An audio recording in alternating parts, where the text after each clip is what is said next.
Coming live from the capital, this is the Breakfast Show.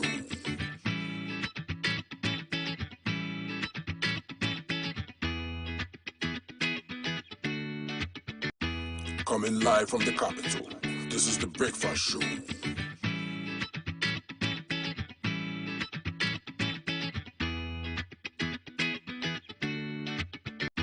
Coming live from the capital, this is the Breakfast Show.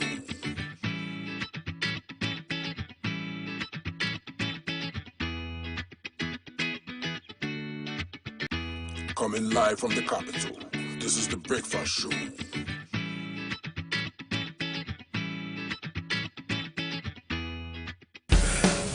Are you ready? It's heat hot and we are serving you breakfast. A la carte. It's a brand new packaged breakfast served on GTV, our style, keeping you on track and updated on news, making the headlines, how to navigate traffic, what's up with the weather, your health check, getting you up to speed on lifestyle, sports, word of showbiz, what's hot and what's not. It's our date in the morning just for you, with the team you can trust. It's breakfast weekdays at 6 a.m. Don't be late. Are you ready? It's heat hot and we are serving you breakfast. A la carte. It's a brand new packaged breakfast served on GTV, our style, keeping you on track and updated on news, making the headlines, how to navigate traffic, what's up with the weather, your health check, getting you up to speed on lifestyle, sports, word of showbiz, what's hot and what's not. It's our date in the morning just for you, with the team you can trust. It's breakfast weekdays at 6 a.m. Don't be late. Coming live from the capital, this is the Breakfast Show.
Coming live from the capital, this is the Breakfast Show.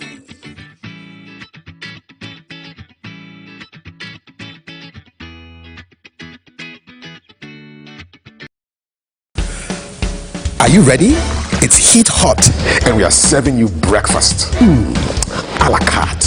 It's a brand new packaged breakfast served on GTV, our style, keeping you on track and updated on news, making the headlines, how to navigate traffic, what's up with the weather, your health check, getting you up to speed on lifestyle, sports, word of showbiz, what's hot and what's not.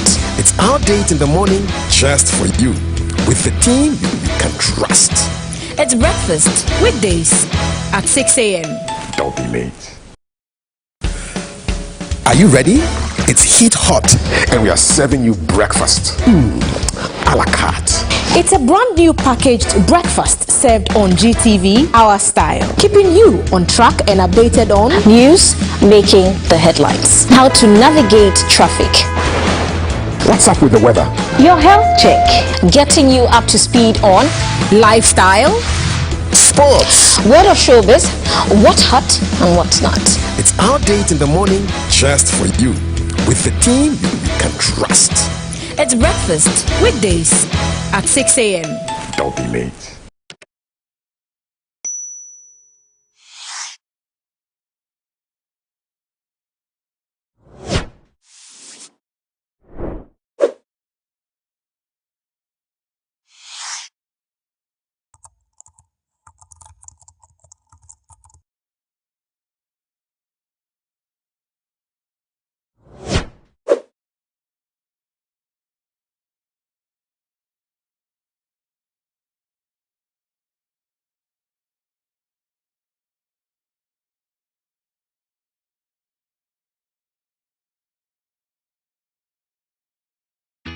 Coming live from the capital.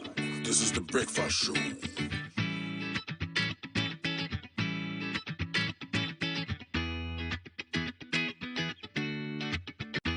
Coming live from the capital.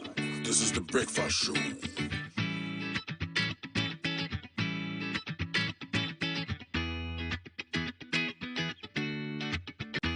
Coming live from the capital.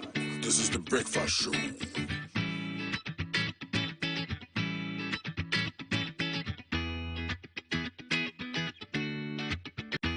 Coming live from the capital.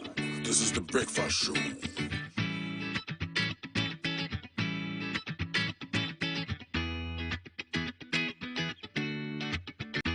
Coming live from the capital. This is the Breakfast Show. Coming live from the capital. This is the Breakfast Show.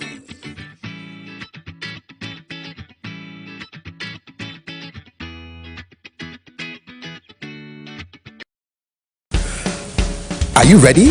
It's heat hot and we are serving you breakfast. A la carte. It's a brand new package.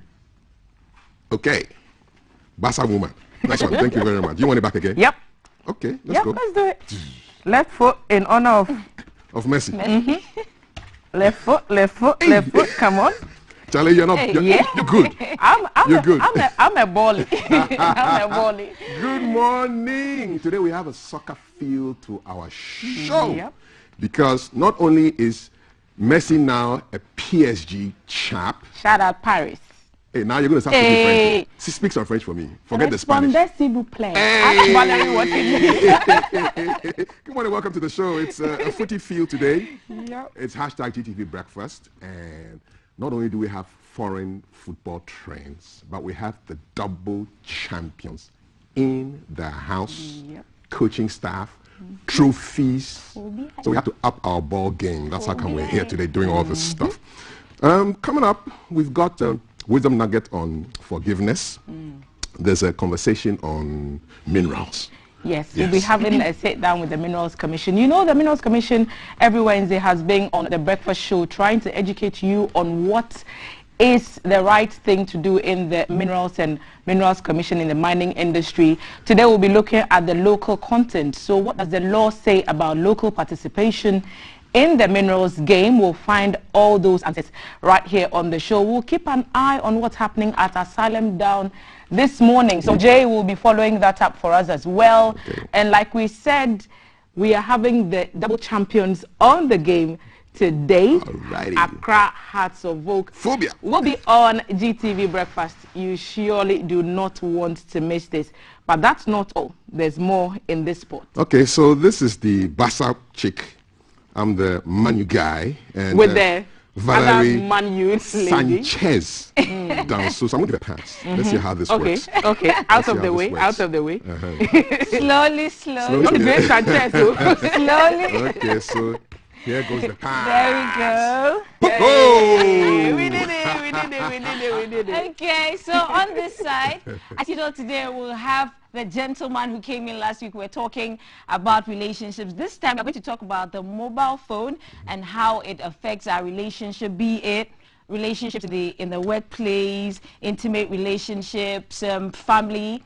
everything. And then we'll be talking trends as well. Obibini is trending, and there's some beef spewing and then. And so all of these on the hashtag GTV Breakfast. My name is Valerie Danso. Handing over to you guys, so. Let's see. Give us the pass. The side. Okay. This is the Sanchez pass. Right foot. Whoa! Okay, all right. Okay, beautifully done. So here's all that you need to expect today. We are grateful to our sponsors this morning, Bedboro, Awake Mineral Water, Shield Acrylic Paint, and Adonko Next Level Energy Drink. We are still waiting for that energy drink to come. It's happening. Charlie, It's the international producer's fault. Maybe so. International producer. You're in trouble. International producer. Did you do You need 2,000 to bring the energy? Adonko energy so that we give them a lot of energy. Oh, So, I Charlie, mean, I can- yes, hey. totals, but not in these shoes. Make us see how many I go feed do. No, okay. Okay, so Go let's you. see. Go you. Three. Oh, Three. Three. Okay. You're Yeah. definitely not coming to Paris with us. Listen, forget about Our football. motivational message today is on forgiveness. Do you know how hard it is to forgive? Especially Yeah, it is. when it is someone who is so close to you and she just feels like stabs a knife in your Into heart. your heart. Okay, so well, Dr. Kofi Osei Kusi Kusi. will show us exactly what it is as far as forgiveness is concerned. It's our wisdom nuggets. Stay with us. This is hashtag GTV Breakfast. Let me redeem myself small because I did only 3. I have to do more than 3. Otherwise, the show doesn't start. Okay. 1, 2, 3, 4, 5, 6, 7, 8, 9. I bet I could beat you, but for these shoes. Wisdom nugget coming up. Don't go anywhere. Good morning, and good morning. Hey, I hope you're good this morning and you're ready for your wisdom nugget for the day. Guess what? A nugget a day keeps the problems away. And today I have an exciting topic for us. Probably a tough topic as well. Today what I want to speak about is the speed of forgiveness. The speed of forgiveness. As you know, forgiveness is a lot of wisdom. It is very wise to learn how to forgive because unforgiveness can be so destructive. Unforgiveness can be so destructive to families, to marriages, to communities, to organizations, to nations. There is so much danger in unforgiveness. I like what Nelson Mandela said. Mandela said, unforgiveness is like when somebody gives you a glass of poison and you expect that person to die. Guess what? Somebody offers you a glass of poison to drink. You drink it, and you expect that person who gave it to you to die. That's never going to happen. You are the one going to die. So when someone does something wrong at you, and you don't learn to forgive that person, guess who is going to be destroyed? You and not the other person. There is so much wisdom in learning to forgive. I remember many years ago, and I'm being very personal here, forgive me, I'm being a little bit personal. But I remember a long time ago when someone does something wrong at me, maybe it takes many months, maybe over a year, and I'm still like, I can't let this go. Why did this person do that? Why was this person so crazy? But you know what, over the years, I learned and I realized the pain that you go through when you don't forgive somebody else and how judgmental and how prideful you become when you choose to hold on to the wrongs that people do to you. So over the years, I learned to increase the pace and the speed of my forgiveness. That when someone does something wrong at me, I moved away from taking a year to forgive the person to coming down to several months, to coming down, to weeks. And guess what? I think today, maybe within a day, I'll try and let it go. Why? I don't want to keep holding on to the toxics and to the poisons of people, keeping it in my heart, keeping it in my life. Because you know what? Life is such that people are always going to hurt you. And maybe they don't always have the worst of intentions as they do what they do. You and I need to learn to increase the speed and the pace of our forgiveness. Can you learn to grow from it taking you 1 month to forgive the person to just letting it go? And let me share one secret nugget for you that will help you to forgive. Just as it's helped me so much to forgive, you need to learn to give an excuse for the wrongs of people. You see, because forgiveness is not just a thing of the heart, it's also a thing of the mind. Sometimes your heart has forgiven the person, but your mind can't explain why they really did what they did. They broke your heart, they stole your thing, they spent your money, they cheated you so bad, they did something really horrible at you. And so even when your heart wants to forgive. Your mind tells you, no, this guy is crazy, and this guy, you know, I don't know what's wrong with the person, and I'm never ever going to relate with that person again. But guess what? That same person, you may need that person tomorrow. Maybe you may be sick, and that could be the only person you need to help you out of that pain. Just before I share that secret with you, you know, I was talking to a friend of mine, and it really hurts my heart as I share this, you know. And, you know, he is so bitter at his father. He's so bitter at his father. The father did something wrong, and he can't let go. And my advice to him was, hey, learn to forgive your dad. Be careful, because you're still a younger man, and you don't know what you're going to do when you get to your father's age. You know, you don't know what makes people do what they do. You know, they've done you wrong, they've offered you the poison, but please don't drink the poison and expect that person to die. Let the poison stay wherever it is. Forgive the person and have your peace.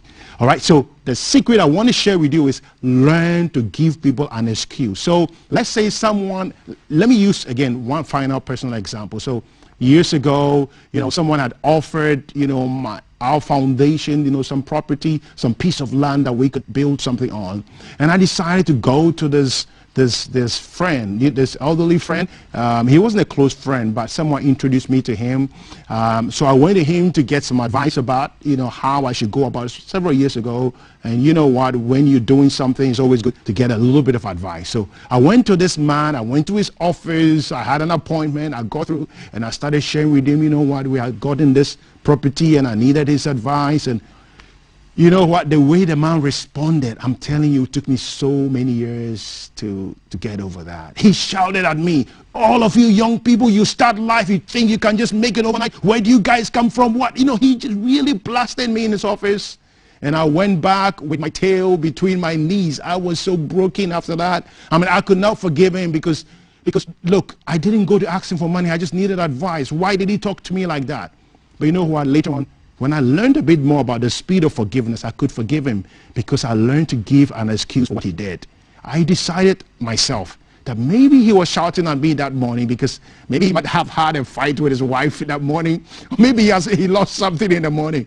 Maybe it wasn't directed at me. Maybe he was going through his own thing and he did what he did to me because of what he was struggling with. And so I no longer need to hold on to whatever he did to me. That's what I recommend for you. It doesn't matter what people do, find an excuse for what they did. And when you do that, you will realize that it will give you a lot of speed to forgive people who hurt you. Because no matter who you are, people are going to hurt you.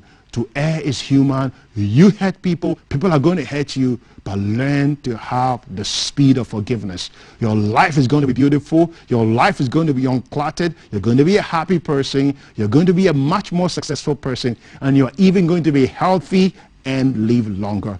I wish you a fabulous day as you go through today. Have the best of days.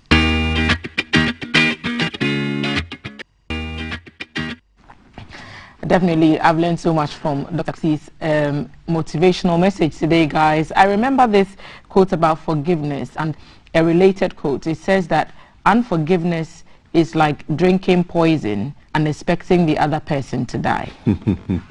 So unforgiveness is like drinking poison and expecting the other person to die. So totally you can't keep holding on to stuff. You just need to let it go. It's not easy though. So we'll pray for grace to be able to do that. Thank you, Dr. Sexy, for that motivational message. Let's quickly check on the weather report and then we'll be back to do social media trends. Thank you.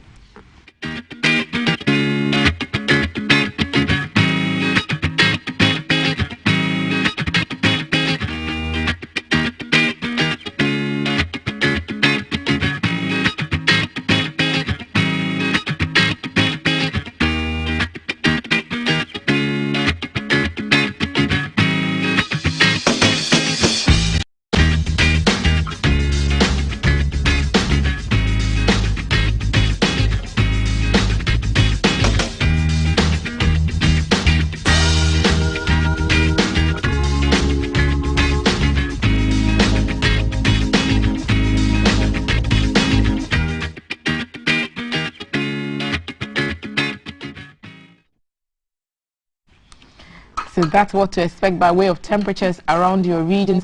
And we're here to do social media trends. And as we always do, we are looking are the stories that are trending, that people are talking about. So we'll start off first with something really official, and in the wake of all the controversies surrounding the Sputnik V vaccine procurement, the health minister has been asked to proceed on leave to attend to personal issues, is what we're being told. But the hashtag Ajimaimenu must go to jail is trending. Big time. Your thoughts on that, guys? Well, the calls have been many. Been calling for, a lot of people have been calling for his dismissal. Either he resigns or the president fires him. And that's a quote from him. I didn't think properly before entering into the Sputnik V contract. So his own words have been used on this info card. Exactly so. With the hashtag under it. Yeah, indeed. And another one, all these irregularities go with sanctions, and people should be punished. People should be punished for some of these bad things that they are doing. And this is what he was saying as chairman of Public Accounts Committee, December 13, 2013. So his own words appear to be coming back to. And this is coming at a time when there are calls for structural reforms where people want to hold our leaders accountable for stuff. So, and there's an interesting one from Charlotte to say she from what we can see, an account linked to her bearing her name is saying, "Dear Karma, please calm down small." Why? Yeah, it is. That's actually her. So it is verified. It's a verified tweet from Charlotte. So I mean, there are those who thought that, well, Charlotte Osei also made procurement blunders, and she was asked to vacate her post, and yet what we are seeing with the health minister is continuing to be in office is unacceptable according to some. But if you look at the other side and his argument that, look, we are in a pandemic, we are facing a global shortage of vaccines, the lives of Ghanaians was overall of paramount importance, if I can put it that way. So he had to do what he had to do to make sure that we got the vaccines to keep people safe. Did he go through the right channels? He did not go through the right channels, according to what the committee is finding. According to what he himself said. He said he didn't get any approval from Parliament. He didn't get it from Cabinet. Properly. He himself, these are his words that I'm quoted to him. Yeah. I was listening to somebody sharing their views on this issue yesterday, and the person is like, okay, so if you say you didn't think properly and for the procurement process, you could have also not thought properly and then gone to get us fake vaccines or something. And then what would he have said if people had lost their lives? But can we say the good news in all this? If there's any good news to be found, the sheikh involved has agreed to pay back the money that was paid to him because he has not supplied the vaccines, obviously. I think the hashtag go to jail is a bit harsh. Maybe resign, but go to jail. Yes, because remember too that at the time that he made those decisions, it was at a time when the world over, no government or no health ministry had found their footing yet, even in the advanced countries. They hadn't found their footing yet, and everybody was grappling at straws and trying to make things work. So at the time he made those decisions, the whole world wasn't thinking properly. But it didn't help matters that the person that he trusted to deliver the vaccines also defaulted. And also involved in some other deals as well. So I'm thinking that if the vaccines had arrived as he arranged, could it have mitigated the APRA that followed the revelation that he had gone through? Me, I have one question. If he goes down, will he go down alone? That's my question. That's a good one. If he goes down, does he go down alone, or he brings the whole building down with him, like Samson going down with everybody in the building? Well, the courts have been busy. Very busy since the election 2020. I mean, they've been busy. I mean, we've seen that the courts are being tested, new laws. So let's see how this one plays out. Okay, we are seeing this hashtag Ajimaimenu must go, or Ajimaimenu must go to jail, on what you're looking for, coming at a time when New York Governor has also resigned. Cuomo has resigned. Did that come as a shock to you? it didn't come as a shock to me because I've been following the story, especially when people were calling for his brother, who is a news anchor on CNN, to also resign, because when the issue alleged sexual came up, he didn't say anything on it on his show. Valerie, 2 consecutive if your sister was governor. No, if your sister was embroiled in a scandal, and we were talking about it on the yellow couch, I'll keep quiet. No, I'll definitely keep quiet. I keep quiet. Should anyone even expect objectivity from blood relatives? No matter how much you try to, quote it or sugarcoat it, it's for me, I wouldn't say you were objective. And that we are seeing Cuomo now on our screen. That was his resignation speech, and I guess the hashtag Ajimamenu is more dominant now because of this. Okay, so let's hear him. And I love you. And everything I have ever done has been motivated by that love. And I would never want to be unhelpful in any way. And I think that given the circumstances, the best way I can help now is if I step aside and let government get back to governing. And therefore, that's what I'll do. Because I work for you. And doing the right thing is doing the right thing for you. Because as we say, it's not about me. It's about we. Kathy Hochul, my lieutenant governor, is smart and competent. This transition must be seamless. We have a lot going on. I'm very worried about the Delta variant, and so should you be. But she can come up to speed quickly, and my resignation will be effective in 14 days. Okay, so that's him. He's made a speech, he's resigned, and his number 2 is stepping into the position, 62-year-old mother, very experienced politician, has risen through the ranks. Let's see how that goes. My only question is, will we ever see such a thing in Ghana?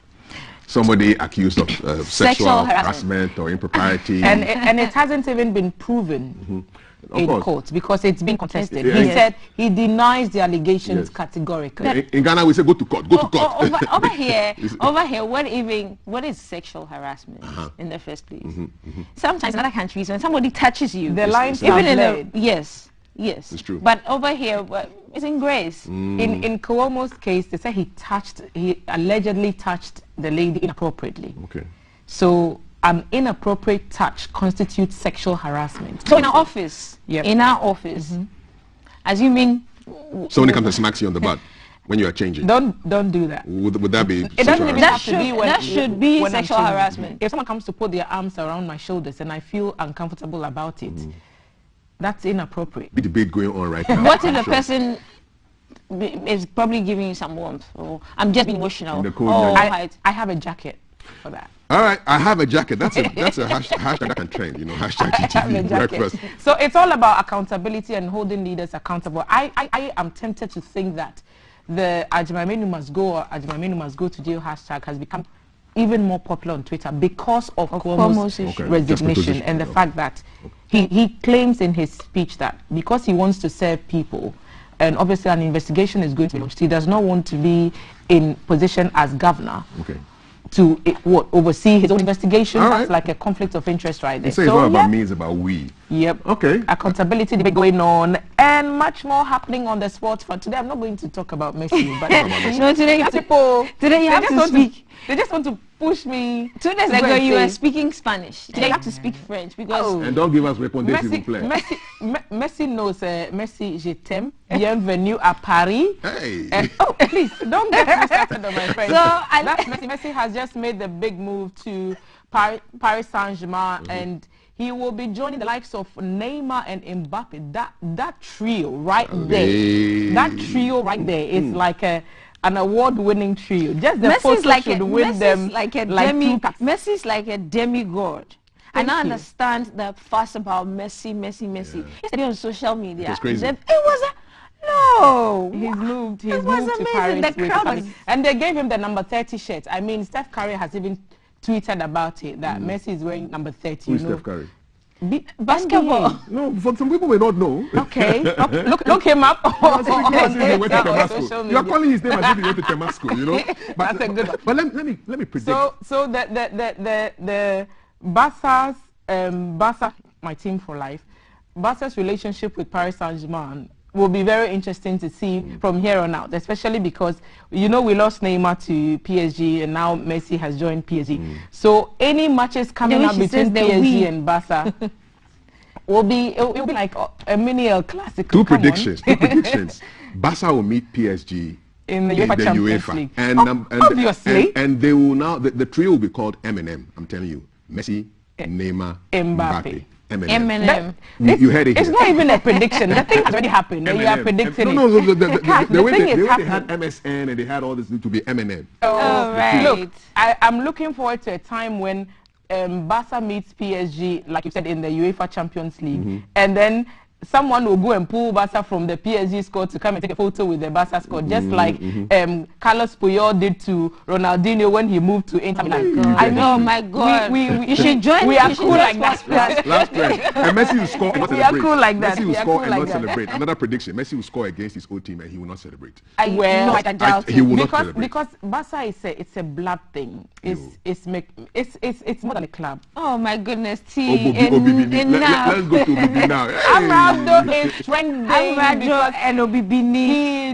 dropped, was it an audio, a new song, a diss track from what we've been told, and he's throwing some serious punches. You know, and one of Obibini's raps, he used a certain phrase, okay, and then when Amrado was rapping, on also say, and then he used the phrase Obibini used, and then suddenly Amrado fans, Obibini fans started going at each other that, hey, you are calling you are throwing shade at this, and then so Obibini is like, I know they see Amrado, and Amrado is like, oh no, we've called you out. He says a rap game.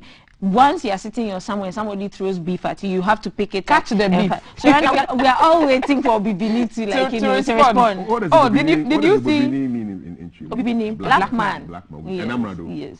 I don't know what that means. Maybe we should find out. We should find out. We should get them to come and so right now, whether Obibini likes it or not, he has to respond. But did you hear some of the punchlines? He said, me, we class 1, now class 2, and you're back at class 1. But me, my class 1, my class 2, my class 3. And you, the unam 1. You guys rap. Like you rap. You rap. Give me a rap line.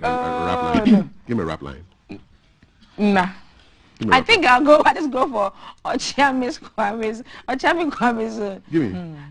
Achiame Akame Meneme Nyame Marasheti.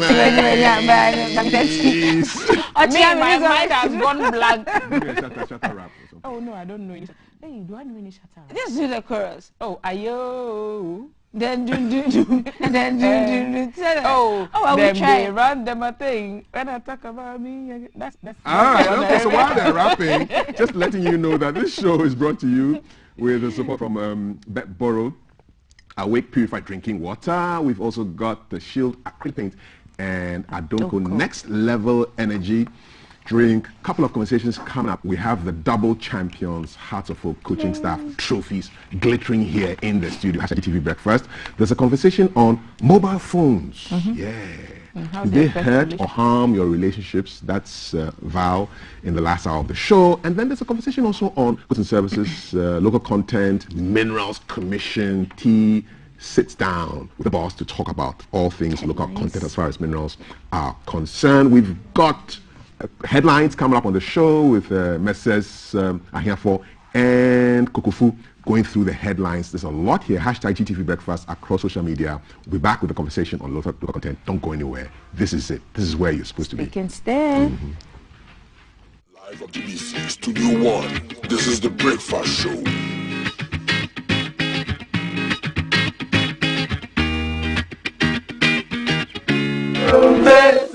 How the world has changed. Like COVID, PS. Chumwa is not nice. She's not a nice person. Wherever she goes, trouble, negativity follows. That, just say, dear, a bit boy, I may have COVID-19. watermelon, pineapple, orange. Yeah. Titem pa na ekoso wo fie ha. Okuma na fie na oye tin wo hodo. Ono ene ode entertain be fie ha.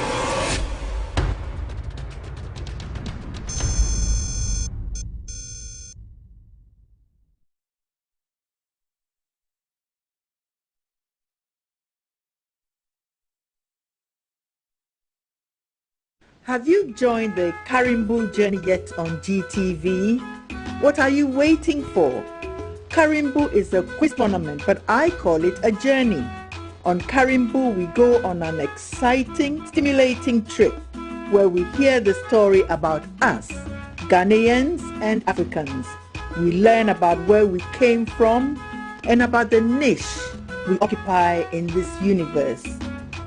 This unique tale is spun in the answers given by our bright young students in the quiz. They win many attractive cash prizes as they tell the story. The overall winner gets a whopping 5,000 cedis. Karimbu is a Dagbani word that means reading or learning.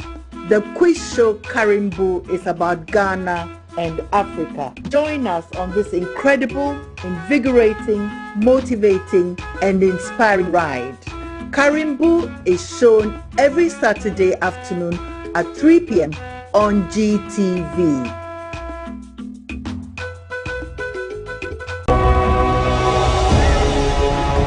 Coming live from the capital, this is the Breakfast Show.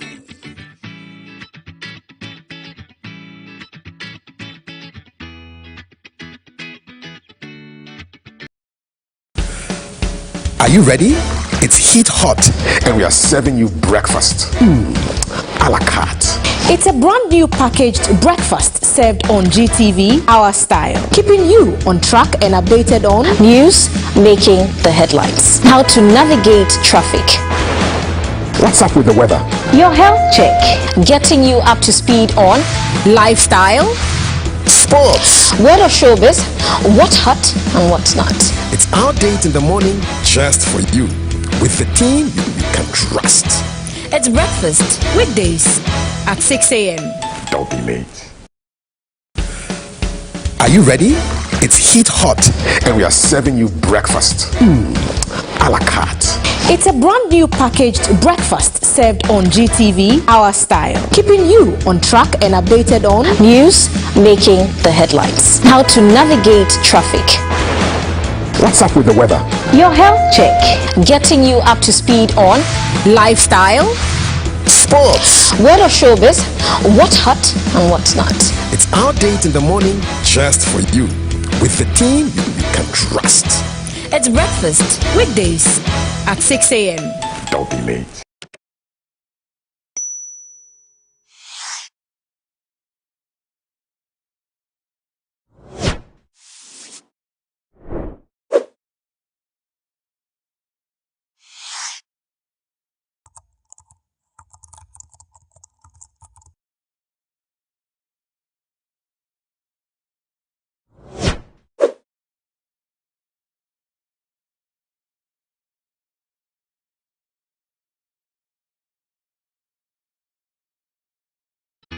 Coming live from the capital, this is the Breakfast Show.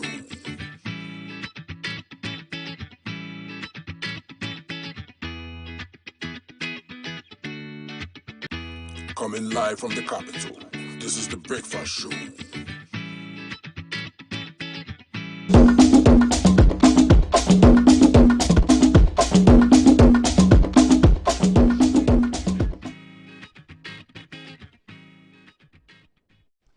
Thank you so much for staying with us. We are looking at the Minerals Commission, specifically what the law says about local participation in activities in the mining sector, mining industry. And with us in the studio to help us with that conversation is the CEO of the Minerals Commission, Mr. Martin AC. Mr. AC, welcome. Thank you for joining us once again. So we've talked about developing a local content framework for the mining industry, and the key focus is to create local employment and to promote growth within the communities where the manufacturing companies are based. So last week we had a conversation about what exactly that means. Let's quickly recap what we concluded last week, and then we'll get into today's conversation proper. All right, good morning, viewers. Last week we started this particular series on local content by trying to define what local content is. Now in the law that I have here, even though the popular term is local content, what is actually used is Ghanaian content. Ghanaian content. And if I want to break it down, it's in 4 segments. I think the first thing is you are trying to look at what quantum or value that is created in the Ghanaian economy. How do you do that? Systematic development of our own capacities. What do we use?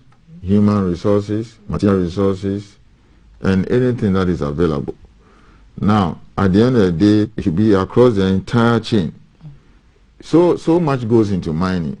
People pick up licenses to explore. So something must be captured there.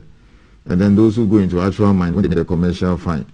Then others are involved in smelting, production, marketing, etc. So the entire chain, basically that's what we are looking at. Now then, we also touched on who the law applies to. Anybody who wants to look for a mineral or search for a mineral. The technical term is to prospect. And then of course those who are actually mining, extracting the mineral itself. And again, those who are also providing support services. We'll talk about that shortly. Like a company looking for, let's say, insurance service, banking, finance, legal, those are all services. Then I think the last one is anybody who wants to deal in a mineral. For example, set up a refinery. They all have to, as much as possible, procure goods and services and hire Ghanaians. That's what we talked about. And then we went on to discuss if you want to, once you set up a company here to provide some of these areas, as much as possible you need to employ Ghanaians. And then I think we made it clear too that at certain levels you can only employ Ghanaians. So for example, we will not allow you to bring a foreigner or an expatriate to occupy a non-technical position. So like external affairs manager, communication manager, sustainability, those things that are not technical.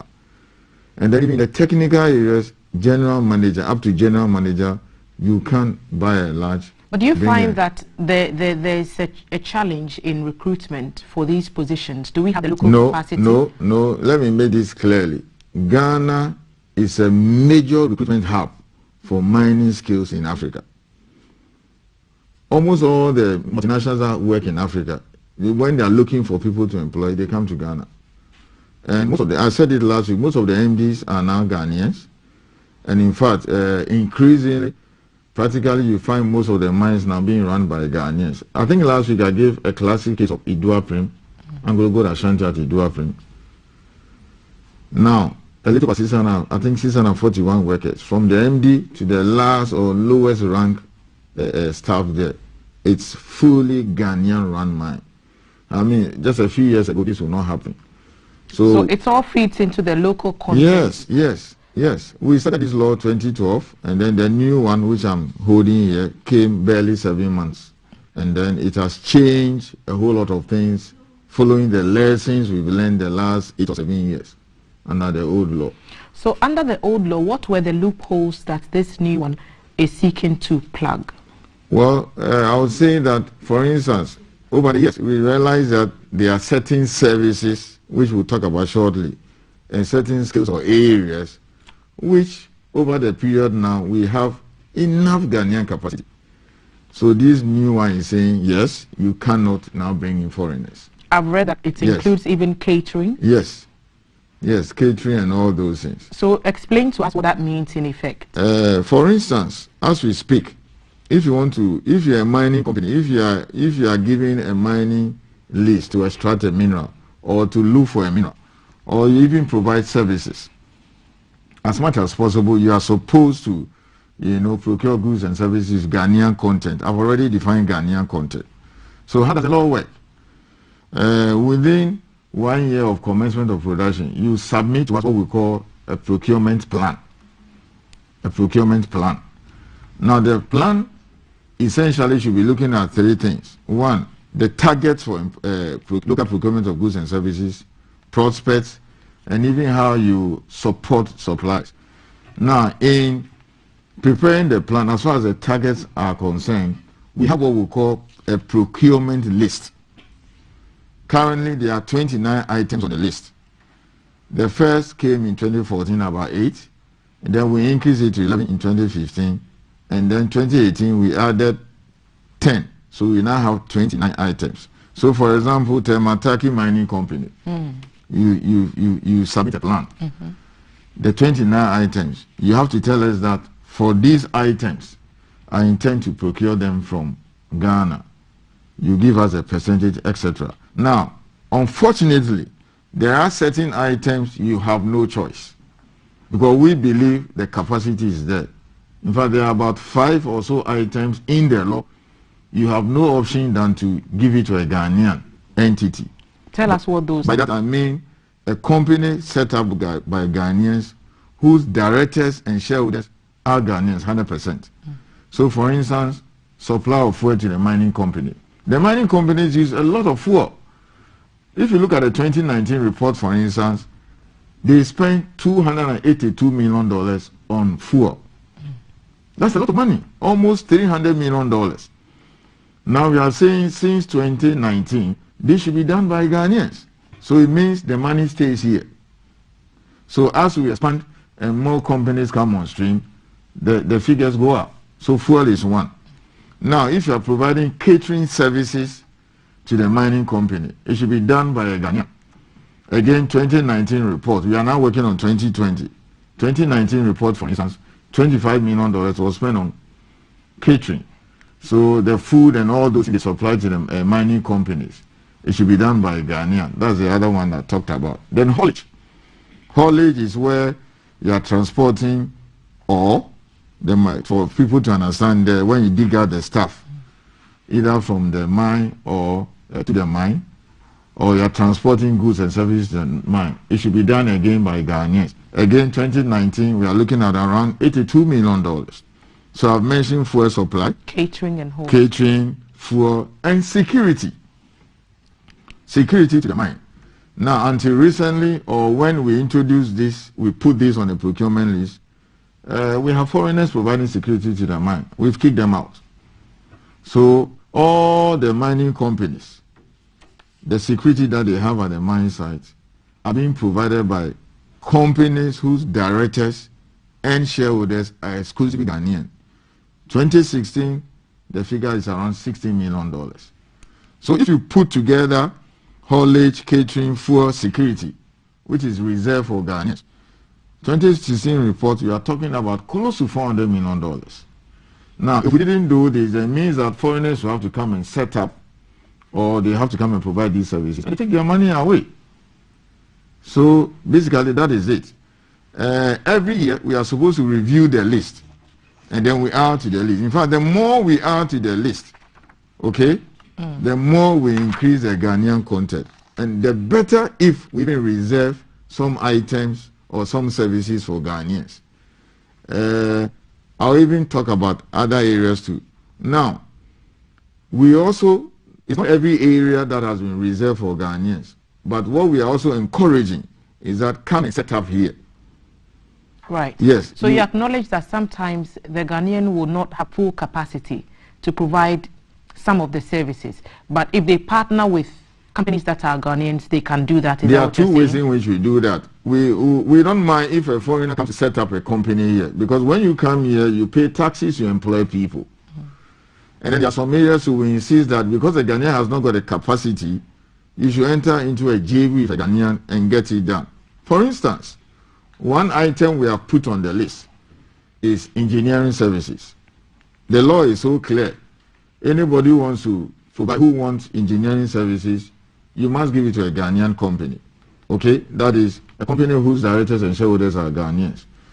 But we recognize that sometimes there may be challenges regarding maybe the technology or skill or whatever. In that case, you should have a foreign partner to do it. Now, what it means is that over the years or with time, the Ghanaian will have the capacity to do it. And then we will now eventually say that this is now for Ghanaians. One more example, drilling services, okay? Drilling services. There are about 3, 4, 5 people, Ghanaians, who are now doing it. In the past, you never had a company who get involved in drilling. So would that be in active mining or in, for example, oil and gas?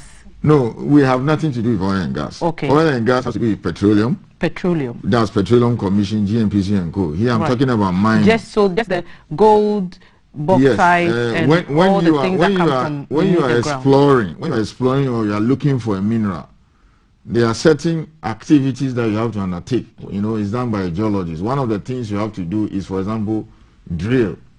Okay, it's a type of machine that you drill. It's a way of getting, what do you call it, some information about the rock. Some kind of feasibility study. Yes, to be able to define your data and then know what is there. So that is it. And now there are companies that have been set up here to do that, foreigners and also Ghanaians.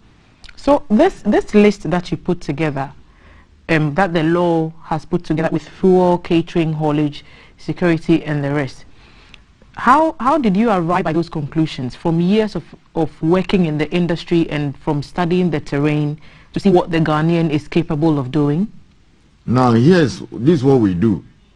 To start with, the law says that every year we should review, okay, and then we should look at the list and review, and then we can add to or keep. Now, the first thing we look at is the capacity. Okay, remember the law says that if you are procuring goods and services with Ghanaian content, you have to look at 3 things: safety, efficiency, and economy. So before we will get up and say this particular item should be supplied by a Ghanaian company, that is a company, let me repeat, a company whose directors and shareholders are exclusively Ghanaian, the Minerals Commission is satisfied, okay, 100% satisfied that it is something that you can do in Ghana without anybody complaining. Because we should be the last people to force something on the companies, and then they come back and tell us that the thing is not working because they don't meet the quality, they are not able to deliver on time. So that is it. So if you take fuel like this, we think this is something that Ghanaians can do. You don't need a foreigner. So is the responsibility on the Minerals Commission to ensure that these Ghanaian companies are up to task, or is that responsibility for the mining company? Well, it is a responsibility of Minerals Commission, okay, and also in partnership with the company. Because if you look at the local procurement plan, in developing the plan, they have to look at targets on the list, procurement prospect, and then it's also space that providing specific support to suppliers and providers, including broadening access to opportunities, and then even finance. So we have to do that, because what we do is that we meet the suppliers and then the providers and tell them that. And it comes out in a report every year where the companies have issues.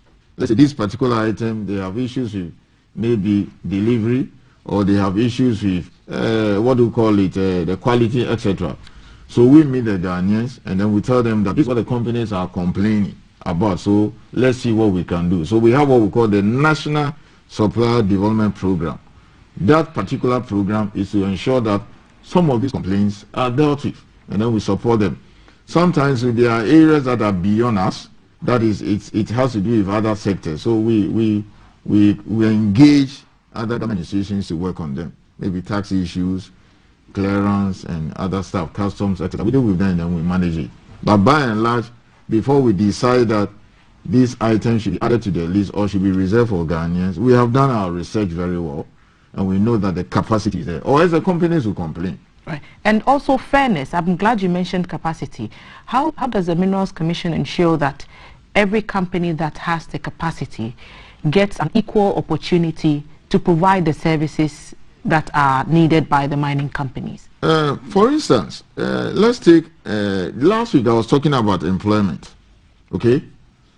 You don't come and tell Minerals Commission that I want to bring Temataki from Burkina Faso to come and be my mine manager. It doesn't work like that. In the first place, you need to be sure that that is a position that is not reserved for Ghanaians. Okay?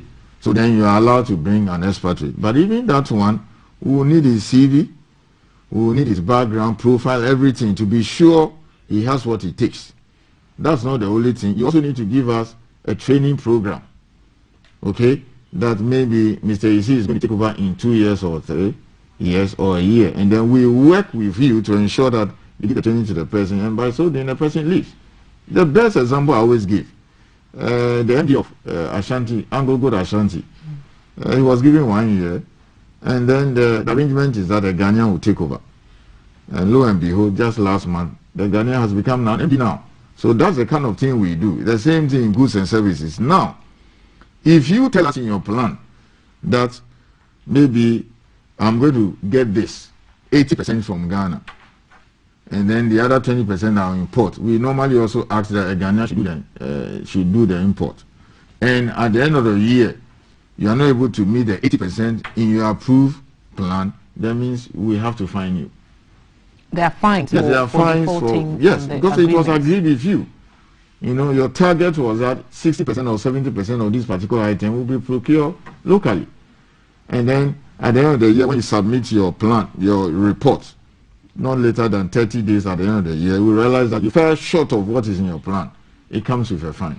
It means then that the monitoring to ensure compliance is very strict. In fact, if there's an area that the Minerals Commission doesn't joke with, it is local content. Very strict.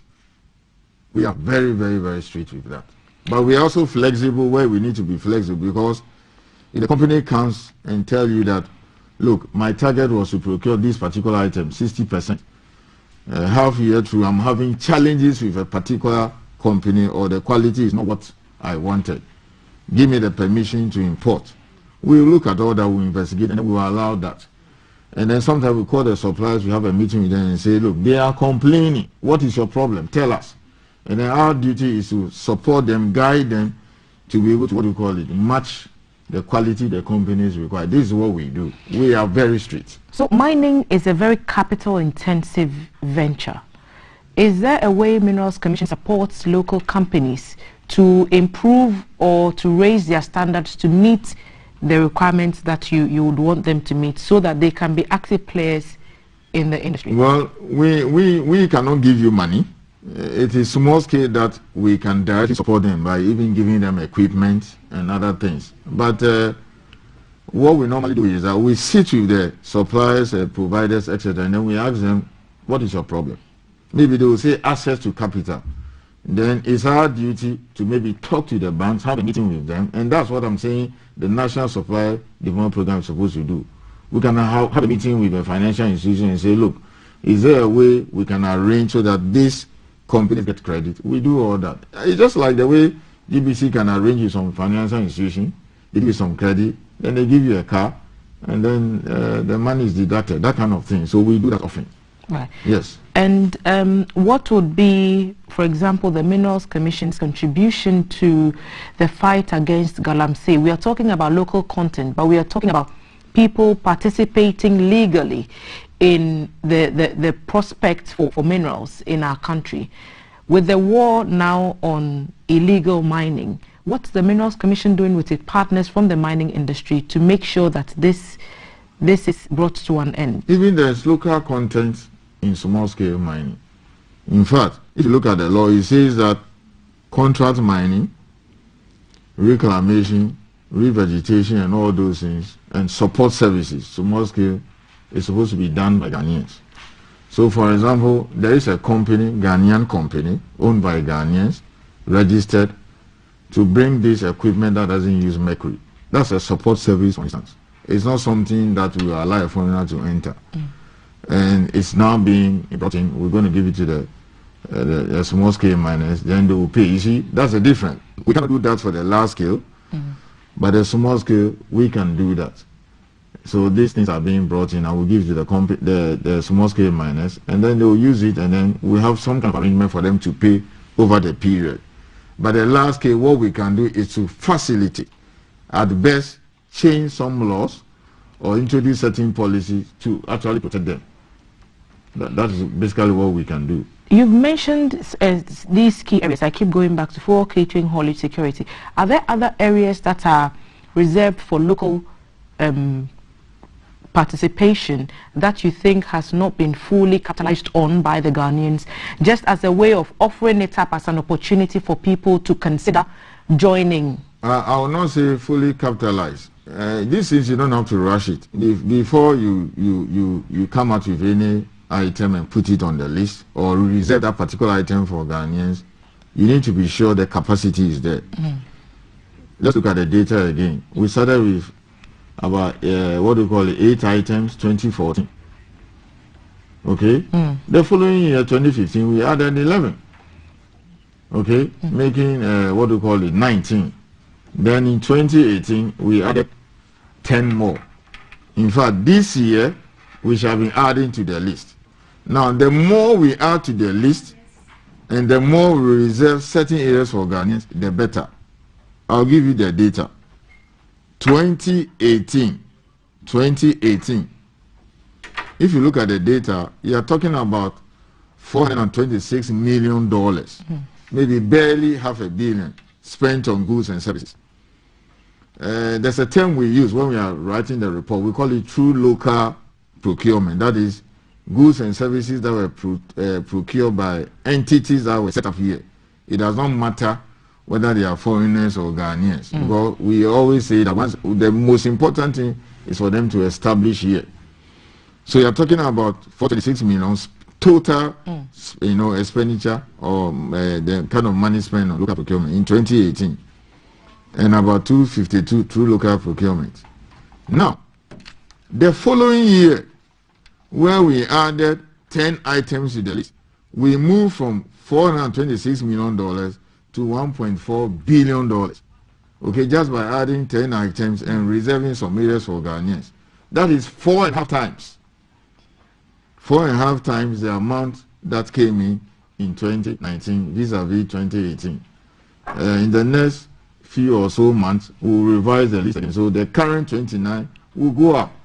We are likely to reserve some areas for Ghanaians, and then there are some areas we insist we will add more items to the list. You see, when an item is not on the list, that means that they can bring it from outside. Right. Yes, so we are going to do that, and then come next year, we'll be talking about a different figure altogether. Mr. Isi, I think we'll leave today's conversation here. I'm sure that next week, when we are back to do this again, we'll have the opportunity to look into more of the Minerals Commission's activities and also what they intend to do with local participation in the industry as far as the law is concerned. Thank you so much. Thank you for joining us on this conversation. Mr. Martin Isi is the CEO of the Minerals Commission. He's been telling us about local participation in the mining industry, and he's told us about the procurement of goods and services and which ones are reserved for Ghanaians. He's mentioned fuel, catering and other services, all to make sure that Ghanaian companies also benefit from the mining industry. And on hashtag GTV Breakfast, we are keeping an eye on what's happening at Asylum Down this morning. My colleague Jay Gabra is standing by. He is going to tell us about a bridge which is dilapidated. Jay, good morning. Thanks for joining us. So we are seeing scenes now from Asylum Down. Good morning, and Thelma. Yes, Jay, tell us what's happening with that bridge. Why is it so problematic? Okay. Thank you, Thelma. Good morning, everyone.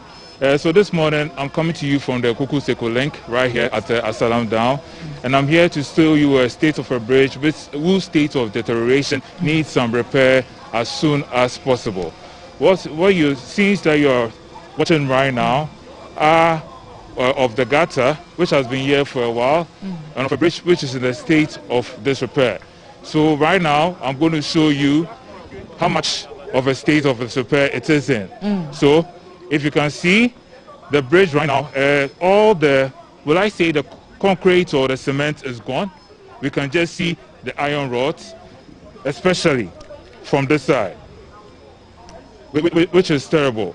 And residents use this bridge as well. So I understand when flood waters come and everything, this is what has caused this state of deterioration. And the gutter is destroyed. Residents are losing their buildings because of the flood water that come in, and their houses have sunk into the waters. So right now I'm on the bridge, and you can see, and also there's a lot of waste in the gutter. So what happens is, if there's water should be flowing towards the sea or something. This waste obstructs that water, so that also causes some trouble for the residents. I have a few of, yes, if you can see, what you are seeing right now are buildings which have been destroyed as a result of the water and are now inside the gutter, so to speak. Yes, this is all happening because the water passes this side, and it's, I understand residents over here are even selling their buildings because of this state. So I have some of them over here who I'll be speaking to. Yes, so if you can just join me. Good morning, sir. You're welcome. Thank you. Please, your name? Oscar. Oscar, how long have you lived over here? I've lived in here since I was born. Okay. Yes. Yeah, so tell us about the bridge.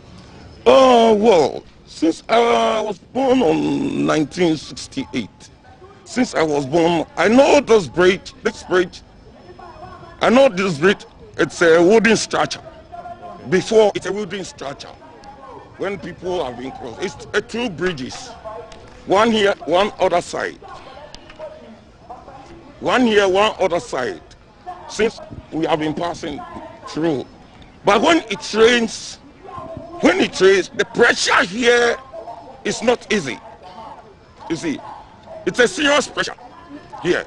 So it just dropped the wooden structure, the wooden bridge gets dropped inside.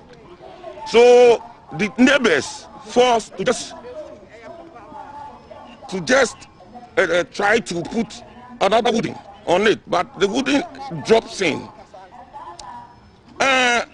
Before, people have been coming, they said they will do it. It was 1997 when David Lamptey came on, and the neighbors gave him pressure about this bridge. People have been getting in, people are dying here. So it was David Lamptey who mounted two bridges as it is now. When the pressure is coming, it comes from somewhere, and the pressure brings a lot of things, fridges, cars, and just, to come and pass. And it has been hitting this bridge when it's coming because the pressure is, So at this point, I'd like you to appeal to whichever authority is in charge, if they can come. We are pro. We have talked about this bridge, this gutter. When you watch how it is, it's very dangerous.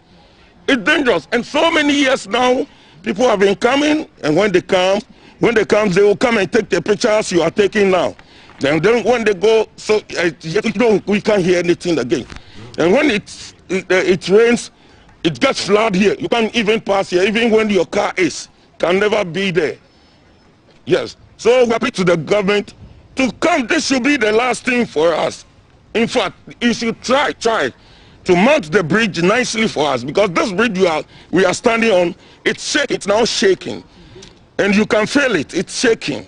Yes. When you see how the structure is now, it's shaking. We appeal to the government to try to fix it back for us. Thank you. Thank you so much. Okay, I have another resident here. She's a vendor. She sells around these parts, and she also gives us a little highlights about this bridge and some of the challenges that they are facing. Yeah, good morning. Morning. Pacho, Yami bridge, a bridge, a sundown bridge. I'll be a namso. The bridge in the clinic, there be a TV station, Bahabicha. And so you say bridge, a bubu check. Ya shotgun and panifoni musa obi a me hwe mfa ho enso abato so de an mo de box obesi ase en to aba enso ye no ye pese ato aba se Ghana ha bibi se ya mo ye ma ye no ntina e na bibi ni ane ya de ato aba mama na say yi so no bibi hia na say ye ka de a ende mo nya ho hwe e ma ye mo ye sa ye so ma ye so ani abere na sa mo so no mo se ye nto aba na say ye nto aba mama a I'm going to ya say, yes, you'll be some video among my bridge, ya bubu.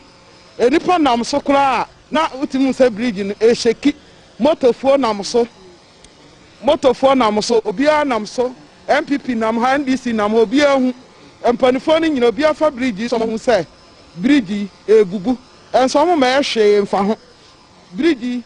Ya kan ho asama kan. Obi anya shame for bridge in home my eti se de ye ni abere pa e say ya kasa ho a che eti we de sra na ado say we de otini ma ha ya na nitua o twom ha ohunu eti no se o twom na oba be se akwa achimota ohun se bridge e ya o ntwa na ni hwa salanda ne nsa benkum so be hu se bridge na adan abu ne ma ne yen eti se on hwa ma bibi mma ana aka say na asalanda ye de na obi eto gota numa na say he say bridge no nam so a utim say bridge ni de sheki. Right. Yeah, so we can actually feel the vibrations as we are on the bridge. So I'll speak to one last person to tell Thank you so much. What he feels. He's also a resident.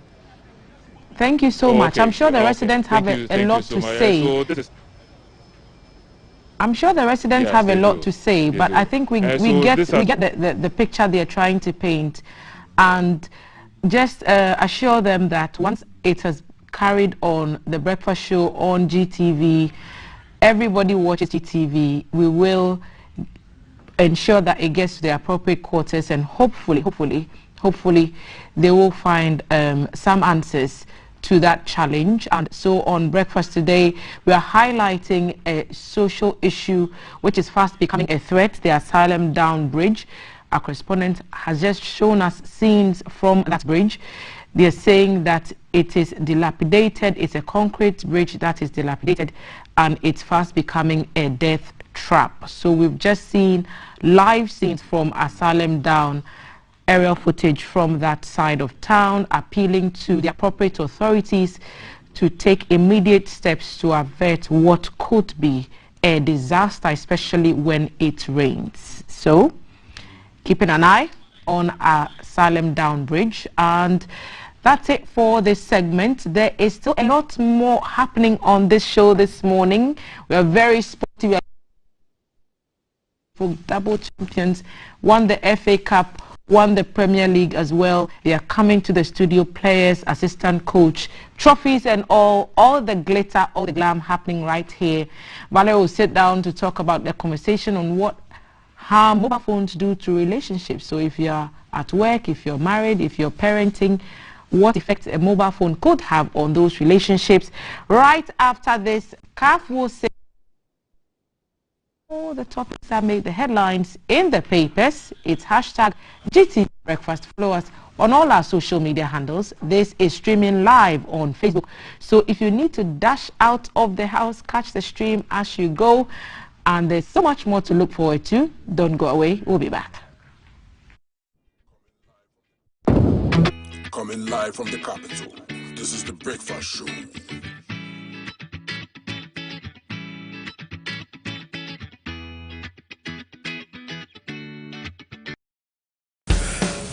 Are you ready? It's heat hot, and we are serving you breakfast. A la carte. It's a brand new packaged breakfast served on GTV, our style, keeping you on track and updated on news, making the headlines, how to navigate traffic, what's up with the weather, your health check, getting you up to speed on lifestyle, sports, word of showbiz, what's hot and what's not. It's our date in the morning just for you, with the team you can trust. It's breakfast weekdays at 6 a.m. Don't be late.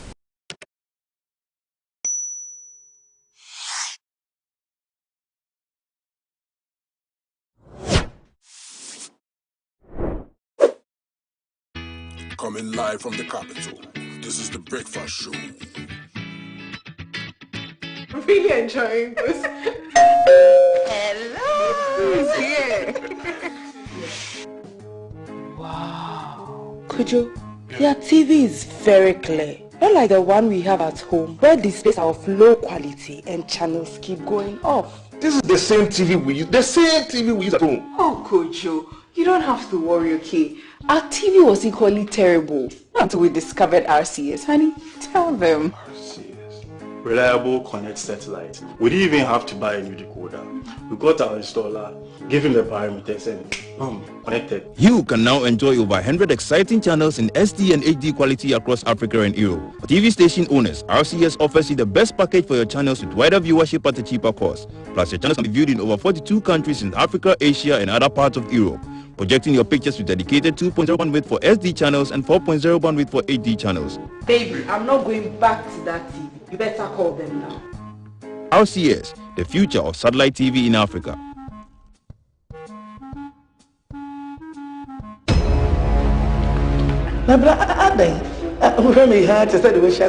Show no smart me. But you check show man and cut off me.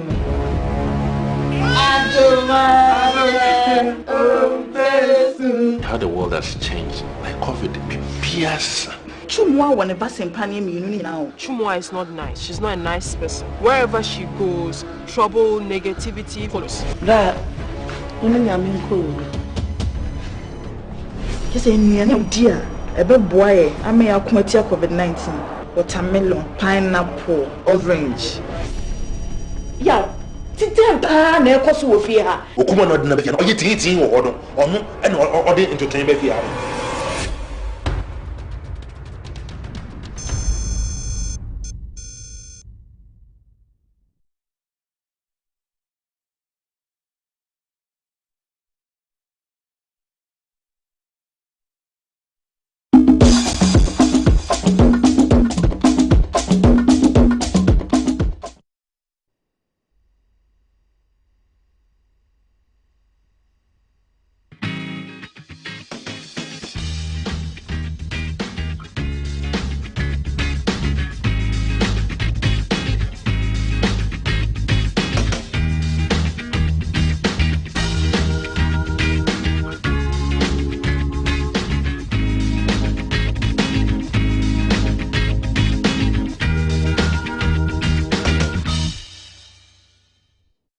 Hashtag GTV Breakfast brought to you by Betboro, Awake Purified Drinking Water, Shield Acrylic Paint, and Adonko Next Level Energy Drink. Comments on Facebook. I'm reading quite a lot of them and they're very interesting. Good morning. Please, watching the best show live from inside Indianapolis. Tanoso. I think Tanoso also had Indianapolis on it, but I guess it's Kumarica all the way.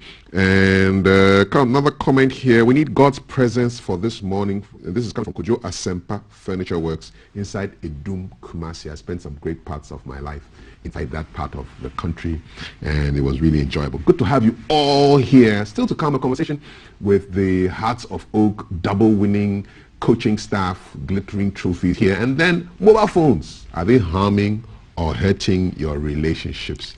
That's to come. But for now, we have headlines, and I'm pleased to have Executive Director at the Environmental Protection Agency here with us, Dr. Henry Kwabena Pachomachi. Fantastic. Good to have you here. Thank you. And sitting next to him is the Honorable Member of Parliament for the good people of Akachi South, Honorable Bernard Ahiafo. Wisdom. Lekema. Good to see you all. I'm going to start with Mr. Ahiafo because you were on that committee looking at Sputnik V, the vaccine. And on the front page of today's daily graphic is a story.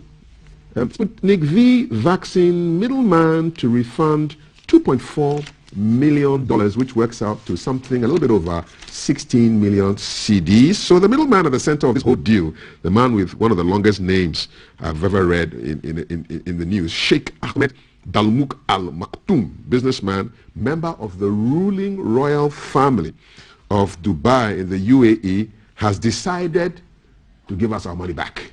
Right? It's a refund after a request from the very much under fire and embattled Minister of Health, Mr. Kweku Ajiman Menu. So, backstory, the supply of these vaccines was being facilitated by this businessman. He hit a snag, there were problems. The agreement was terminated between this businessman and the Ministry of Health just last month. So efforts by the government to retrieve the money came on the heels of public outcry, and currently on Twitter, That hashtag is trending. Ajimamenu must go to jail. Health minister, resign. There's lots and lots of calls. Now, as you who were part of the fact-finding commission, Mr. Hiafo, what does this mean? Middleman says he will refund the money, which is at the center of this big storm. Well, thank you for giving me the opportunity. Following a motion moved by the minority leader, seconded by the ranking member on health, an ad hoc committee was put in place to investigate issues relating to the supply of COVID-19 vaccine named Sputnik V. As a matter of fact, I happen to be a member of that particular committee, and our investigation revealed that they were to supply 300,000 doses of the Sputnik V vaccine. Now, LC was generated. Letter of credit. Letter of credit was generated, by which 50% of the amount can be drawn by the private office of His Highness Sheikh Ahmed Dalmouk Al Maktoum. Actually, by 31st March 2021, the 50% in dollar equivalent in the sum of 16,331,640 Ghana cedis was actually paid for the supply of the vaccine. And being 50%... Where did the money come? Which account did the money come out of? This 16 million. The 16 million Yes. from government of Ghana. Government of Ghana. The government of Ghana. This 16 million represents 150,000 doses of the Sputnik V vaccine. However, it was only 20,000 that was actually alleged to have been supplied. So it means that 130,000 doses of the Sputnik V vaccine has not been supplied. So if you have taken an amount of dollar equivalent of 16,331,640 and you were able to supply only 20,000 out of 150,000, two questions arise. Where is the rest of the vaccine? If you cannot supply the rest of the vaccine, then the money in excess of what you have supplied must be refunded to the country. So actually our investigation revealed, having taken this amount of money and having not supplied the vaccine to the tune of the amount that you have taken, this amount must be refunded. How does it work? Will the 60 million come back, and then what happens to the 20,000 that was supplied? Well, there are a lot of arguments going on now, because by the Supreme Court decision in the case of Balkan, in the case of Klomaga versus Ghana Port and Harbour, in the famous Waterville, which involved Alfred Agbesi Woyomi, the Supreme Court came out clearly to say that an international business contract based on Article 1815 of the 1992 Constitution must come to Parliament for approval. But we realize that this contract was entered into on the 9th day of March 2021 without parliamentary approval. And as at the time the committee was doing its hearing, there was nothing before Parliament for approval. The facts that you found in your committee hearing, who else is involved in this deal apart from the health minister? Well, I may say the officials of the health ministry will also be involved in this, because we've seen a lot of letters signed by the chief director, Mr. Boedu, and the Ministry of Health also has a legal officer. The Ministry of Health has a procurement manager. So all these people will be involved. Honorable Kwaku Ajimamin was the only one who negotiated the contracts. The ministry itself would have been involved in that particular negotiation. So I am inclined to say that it is not only Honorable Kwaku Ajimamin, the Minister of Health, that's the only person involved in this particular transaction. I want to bring Dr. Kogufu shortly, but I want to find out, so your committee that looked into this matter, did you make any recommendations? Yes, our recommendations was basically the findings of the committee. And at the end of the day, we said that no, if Ghana government has paid this amount of money and then the vaccines were not supplied, it will only be in the interest of justice that the amount to be refunded to the state. So that was our recommendation. Only one recommendation you made? Yes. Okay. Yes, so the money is coming back, so you're happy? Yes. If the money is coming back, of course, I will be happy. Okay. You didn't call for him to be sanctioned? Well, because he flouted laid down procedure. We felt strongly that is not within the mandate of the committee. Okay. It's an ad hoc committee, fact-finding. So we established that, look, one, the minister engaged in this transaction purely taking ministerial decision. There was no cabinet or executive approval. Two, in Ghana, most of these agreements, advice is taken from the Attorney General's department. But in this case, before entering into the contract, there was no advice from the Attorney General's department. Who advised him? Three. Well, he took the decision without any legal advice. Even from the ministry, he didn't have any legal advice from the ministry? The law never talks about legal advice from the ministry. But is that what he did? The law also told him to seek advice from the parliament. Yes. So what did he do? Whose legal advice did he take? Well, I may say he has not taken any legal advice, because if he wants to take a legal advice, the advice must be coming from the Attorney General and then the Minister of Justice, who has the exclusive preserve to perform that particular function under Article 88 of the 1992 Constitution. Okay. The Constitution never gave that power to any other legal department. Okay. So finally, does the matter end here? Does the health minister is he let off the hook with this decision to bring back the money? Well, I don't think he's left off the hook with the decision that the money should be paid. But the major one is that it is in the interest of the country to have this particular money back so that it can be put into good use. Okay. Not only having the money, but if there is any interest, the interest must be paid on this amount of money. By who? The Sheikh? Yes, or the minister? the Sheikh must pay. Sheikh must pay the Sheikh must pay. For me, the Sheikh must pay. All right, let me so bring that if there are any laws that will be applicable to those who are involved in this transaction, then for me, they should be made to face the full rigors of the law. As a committee, our facts are laid bare on the floor of Parliament, and it is for the country and all the investigative agencies to take it up from there. All right, the Sheikh must pay, says the Honourable Member of Parliament for Akachi South, Mr. Benjamin are here for. Let me bring in the Dr. Kokofu. Yes, what are your thoughts on this decision by the Sheikh Dubai to refund $2.4 million, being the 50% payment for the Sputnik V vaccine, of which only 20,000 of the 150,000 doses landed in Ghana?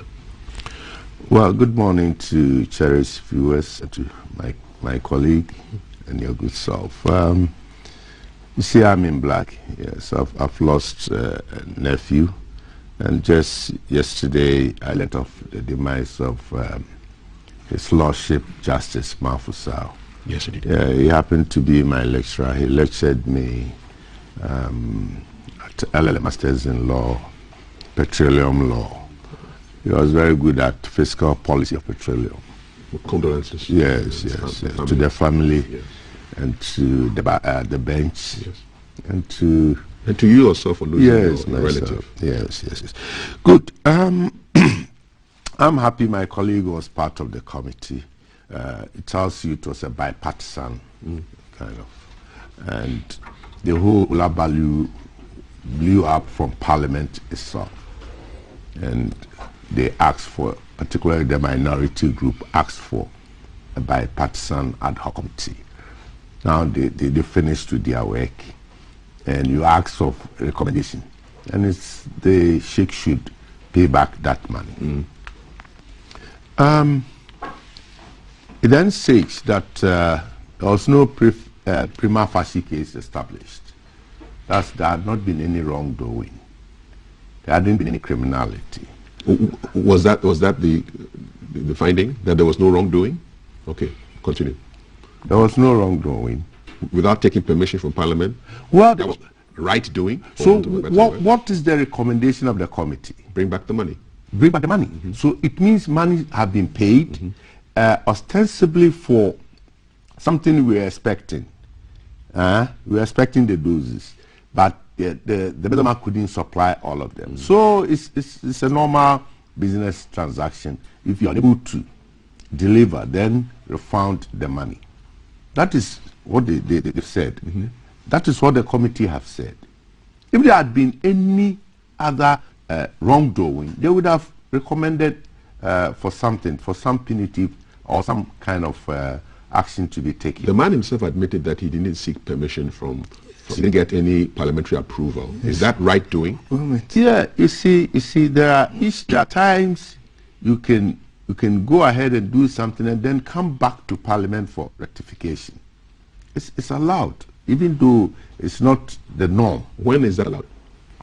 Well, when the issue is so critical and the decision to be taken is of high national interest. And what could have been so high of national interest in these times of our days than this COVID-19 and vaccine that we're looking for? So you see him as having done nothing wrong?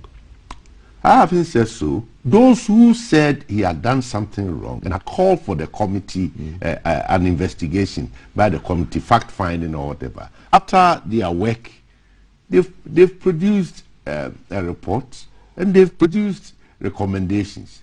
So it is not for me to say. The recommendations are there. They are clear. That, yes, you see, when the whole hula baloo started, people had thought that monies have just been paid and we've gone in for vaccines that never came. But we are now being told that a quantity, some quantity came in, but the rest were not supplied, and it's left to 2.4 million. And the committee, parliamentary committee, bipartisan, has recommended that the person refunds the money. Without imputing any wrongdoing to the person? Well, you see, I'm not to answer these questions. So but let me speak to the person who was on the committee. So can you be accused of protecting a fellow member of parliament by not recommending that punitive action be taken against him? Well, I always maintain that as an ad hoc committee, you are giving terms of reference. We are supposed to make our finding as a fact, bear to Parliament and let a decision be taken. Who gave you the terms of reference? Parliament gave us the terms of reference because the committee was formed with terms of reference. For instance, you determine whether or not a middleman was used in the transaction. It was established. It was established. To determine whether or not it is an international agreement that needs a prior approval of Parliament, and whether the prior approval of Parliament has been given, that has been established. So why wasn't that in your recommendations? That it was to determine that yes, you needed parliamentary approval to make the deal go through. Yes, but we went further to say that the minister and the ministry never brought anything to Parliament for approval or ratification as at the time of the committee's investigation. Now, we also, so why didn't that feature your recommendation? Yeah, it featured in the recommendation. So what was the recommendation there? The recommendation is that the minister breached the 1992 constitution. Well, that cannot be a recommendation. Yes, you cannot recommend that you have breached it. It's a finding. It's a finding. It's a finding. So our finding is that the minister breached the 1992 constitution because we are supposed to determine whether or not it's an international transaction and whether or not there is a need for a parliamentary approval. Okay, so breach has been established? So the breach has been established. Okay. 2, whether or not there are procurement breaches. Were there procurement? And that, yes, because by section 40, in an emergency situation, you can do a single source procurement. But you can only do that by the approval of the PPA board. Okay. But there was no letter even. So let me summarize. Breach of parliamentary procedure for approval, breach of procurement procedures. Yes. Were there consequences to these breaches? Well, there are consequences. What are the consequences? 1, let me start with the procurement. If you breach the procurement law, the punishment is there clearly in section 91 of the law. So as committee, we are supposed to come out with what happened and let the law take its own course. So that is why I'm saying that all the investigative agencies in this particular country, the report is a basis for them to pick it out from Dr. there. Remember, the committee doesn't have a prosecutorial power. Okay. The committee cannot make a conclusive determination that the crime has been committed. So did the committee Further suggest that the investigative authorities take over? Yes. Is that, are No, those some not of that your, the investigative authorities is to take over. But what is the essence of establishing this particular committee? To find the to facts. find the Okay, facts. all right. Now the facts are there.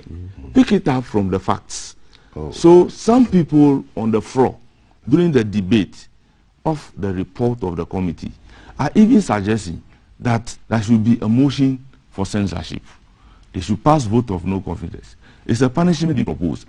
Some are even proposing that the matter should be referred to the special prosecutor to further carry out an investigation into the matter, so that special prosecutor has the authority to prosecute if there are issues prosecutable based on the fact laid before the committee.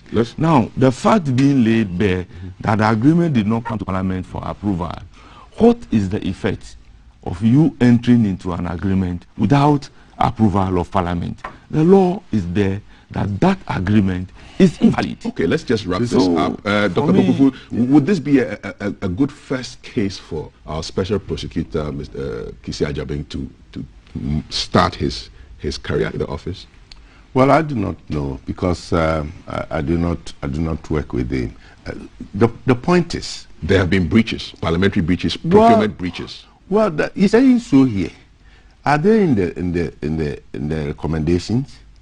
The reports, are they in there? He's here. No, but you see, you read the recommendations. I did not read the recommendations. He made the recommendations. That the man is to refund 2.4 million. Yes, that's the only recommendation. That is the only recommendation. The recommendation is even to the effect that the finance ministry must take steps to recover this amount of money. Good. Simplicity. Now, please, that's okay. Now, if that's you are going to take steps, he has answered it. If you are going to take steps, a lot goes into taking steps.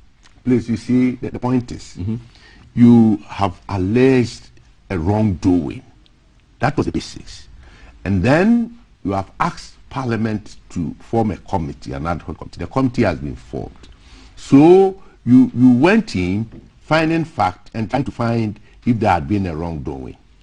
Good. Of all that, then you have the right to make a recommendation or make recommendations for Parliament to act on, or for the nation to act on.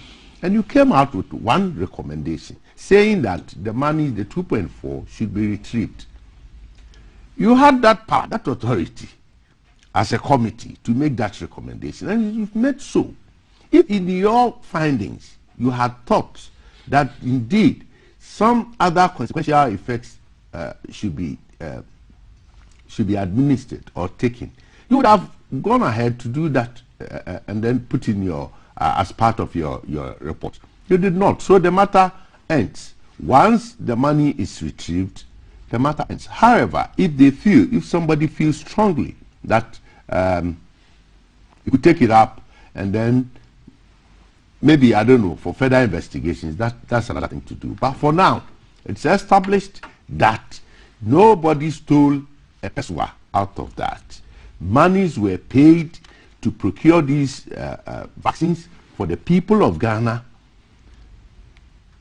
Looking at the exigencies of the time, I mean, how the whole thing was, and people were dying out of COVID. They called in the minister.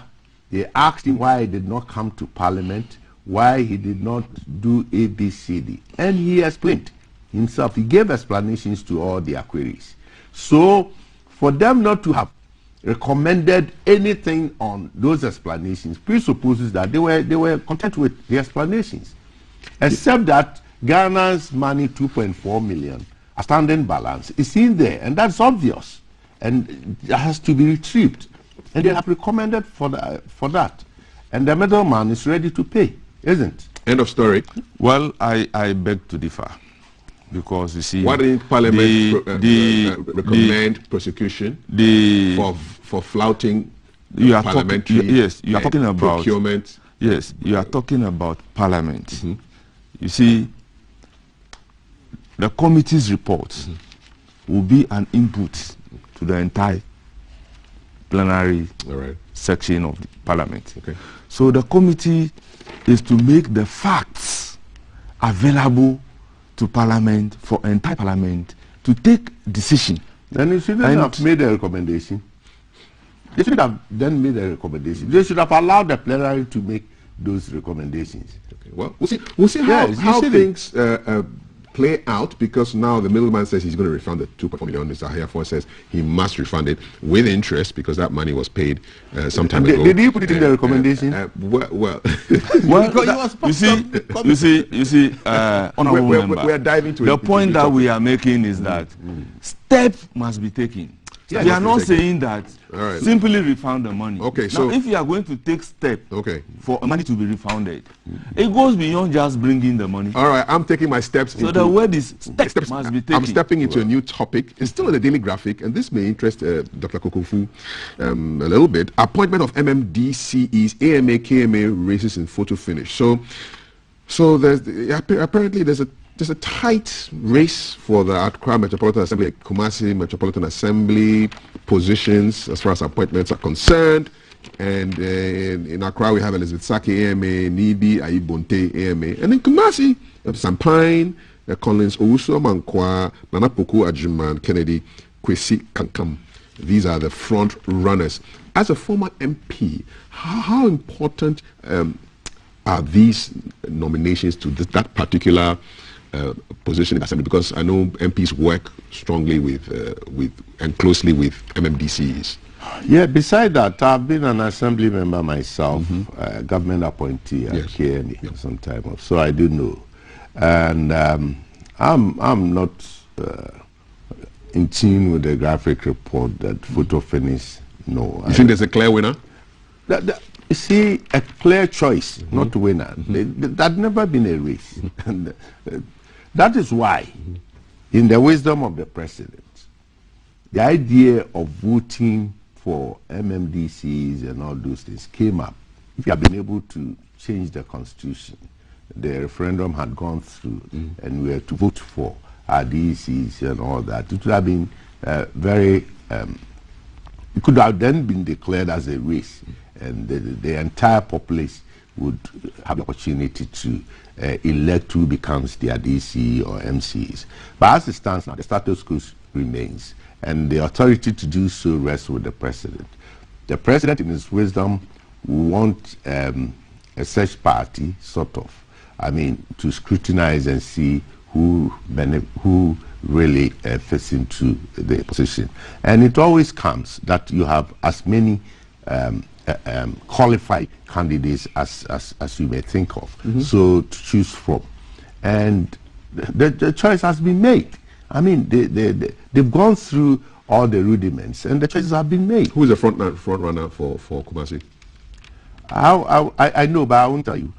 All that I know is that 4 were shortlisted, 4 men were shortlisted. And just as you said, Sampine, Mr. Sampine Samuel Pine, who is currently and had always been the Ashanti Regional Secretary of our party and a leading member of the National Communication Team. He's there. Then the former MP for Ishiaso, Honorable Kennedy Kankam, is also there. He was one time regional organizer for the party, and indeed he was a youth organizer as well for Bantama. Your place? Yes. And Collins. Usamankwa, a former MP for Inshiaiso North. He was also one time a youth organizer for that constituency. And then Apuku Ajimai, who's also KMA person. He had been the city engineer. How many people vote for these people? No, sorry, the president just appoints. Yes. Okay, so they're just waiting on tenterhooks. Yeah, we are waiting for the name to drop. Okay. But the search committee has done their work already. And yes, they've got on already. Okay. So there's no cause for alarm. All right, let me speak with the MP for Akachi South. So you are in a, would you call that an orphan constituency? Because the president will nominate somebody into your assembly, is that correct? Yes. Okay. But how do the dynamics work there? Let me state the categorical fact that the authority does not lie only with the president. Indeed. The president will do the nomination subject to a confirmation by the assembly members. Yeah, well, so that's a fact. That is the the procedure. So the president can nominate somebody, but at the end of the day, assembly members will reject that particular person. So in doing the nomination, you must take into consideration the fact that your nomination will be subject to a confirmation by the It has always been the case. The assembly members. So it is not a case that the president just nominates, and that is all. Do you have one? Has this been sorted out in your perspective? Names are floating around. But we are just waiting for the president's nomination so that we pick it up from there. But as we speak, no nomination has been announced by the president. No name has been announced by the president. So we are patiently waiting for the president to do his nomination, and then we'll get to the table of the confirmation. Okay, great. Comments on social media, hashtag GTV breakfast. What do you think about the two stories we've dealt with so far? The first one had to do with a refund that we are expecting, some $2.something million, over 16 million cedis, representing 50% of the money that was paid to the sheikh with a long name concerning vaccines for the good people of Ghana. And then there's people sitting on tenterhooks at arguably two of the biggest assemblies in the country, KMA. Let's see who the president, which names the president forwards for confirmation by the assembly. Let us know your comments. We have another story here I want us to look at briefly. Ghanaian Times front page.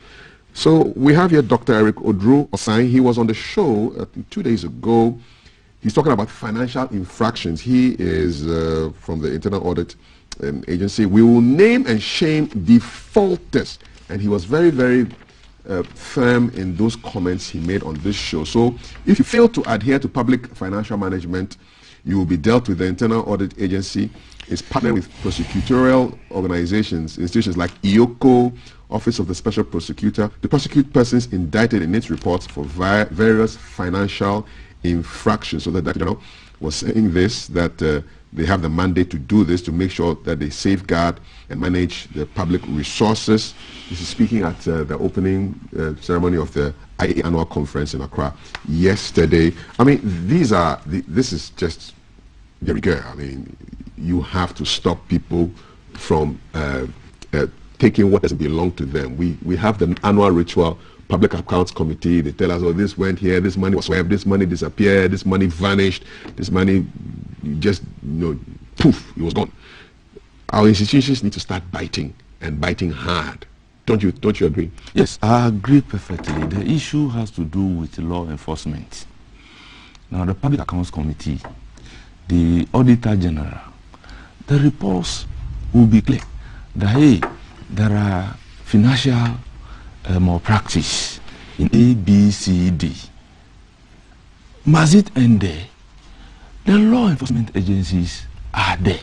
So they have to pick it up from there. That is the problem that I have. No, as an MP, I mean, when you think about these things to your colleagues? In fact, it's very unfathomable in the sense that we look at a report where officers of a ministry are supposed to retire in prison.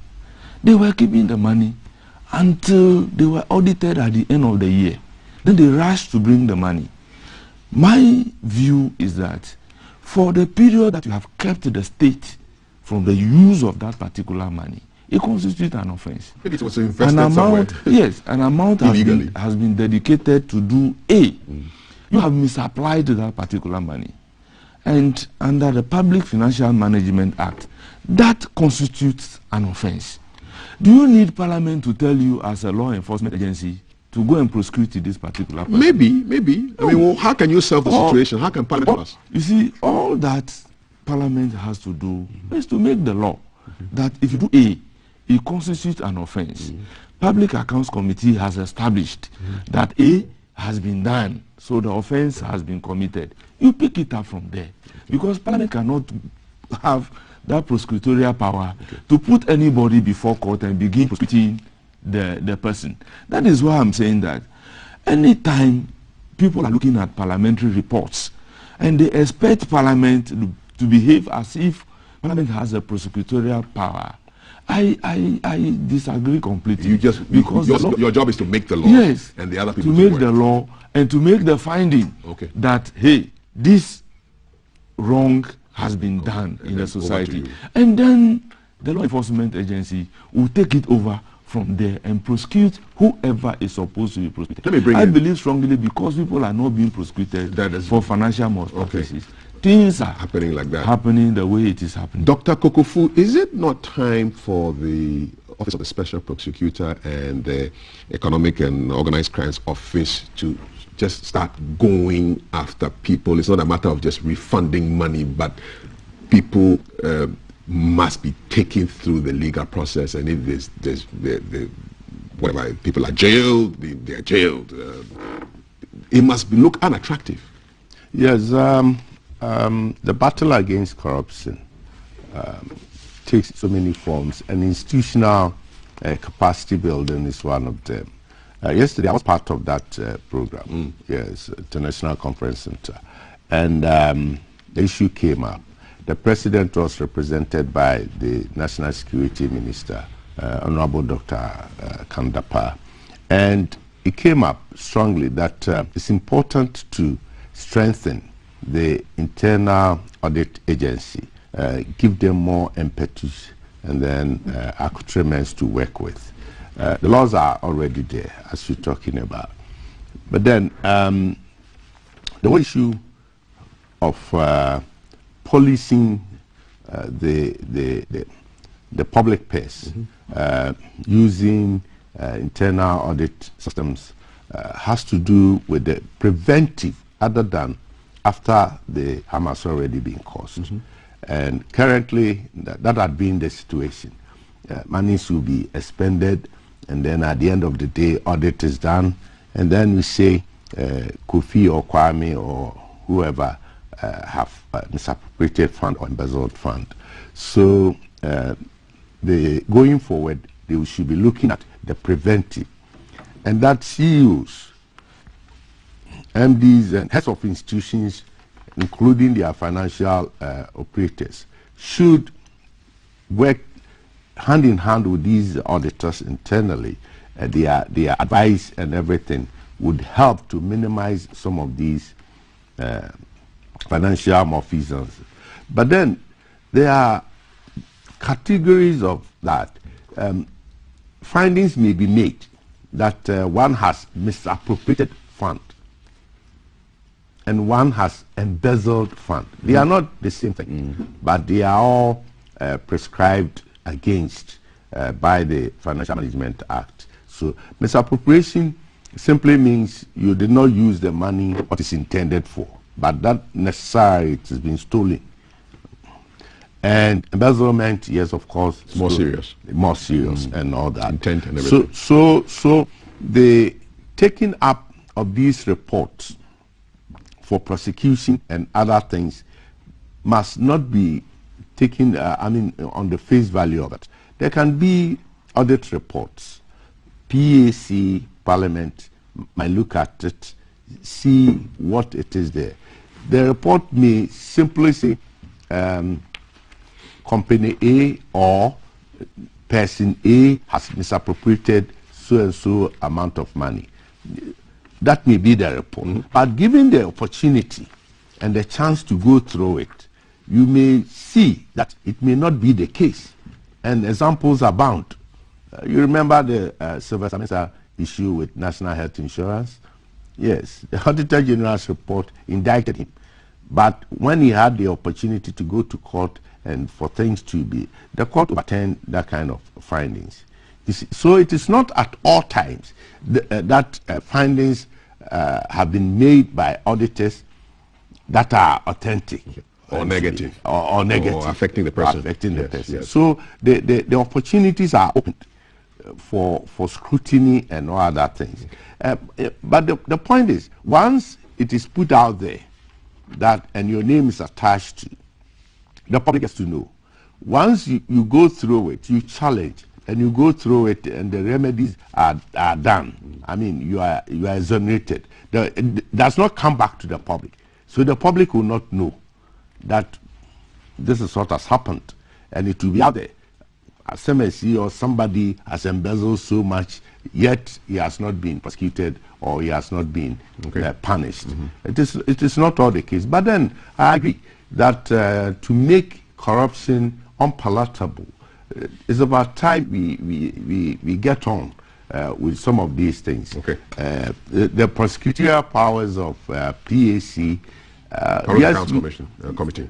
Public Accounts Committee. Yes, we do know that they do not have, but they have the authority to make recommendations and to hand over some of their findings to some of these investigative institutions to kickstart their activities. All right, hashtag GTV Breakfast. What do you think of the stories that have gone by so far? Institutions need to bare their teeth and bite hard, and then the issues of the Sputnik V refund and tight races at the assemblies. I want to wrap up with a final story. It almost seems like it's strike season because daily analysts is talking about teacher unions threatening strike, and the Ghanaian Times also goes into that. So NAT and 2 other unions are pressing the government to tackle challenges affecting teaching and learning by September 30. So we have 3 unions who are talking here about this. So we're talking about NAGRAT, the National Association of Graduate Teachers, the Ghana National Association of Teachers, NAT, and then the Coalition of Concerned Teachers, Ghana. They say, we will advise ourselves, this is their quote, in the best interest of our members within the framework of our collective agreement and the applicable laws of Ghana. End of quote. Now, these are the issues that they're talking about.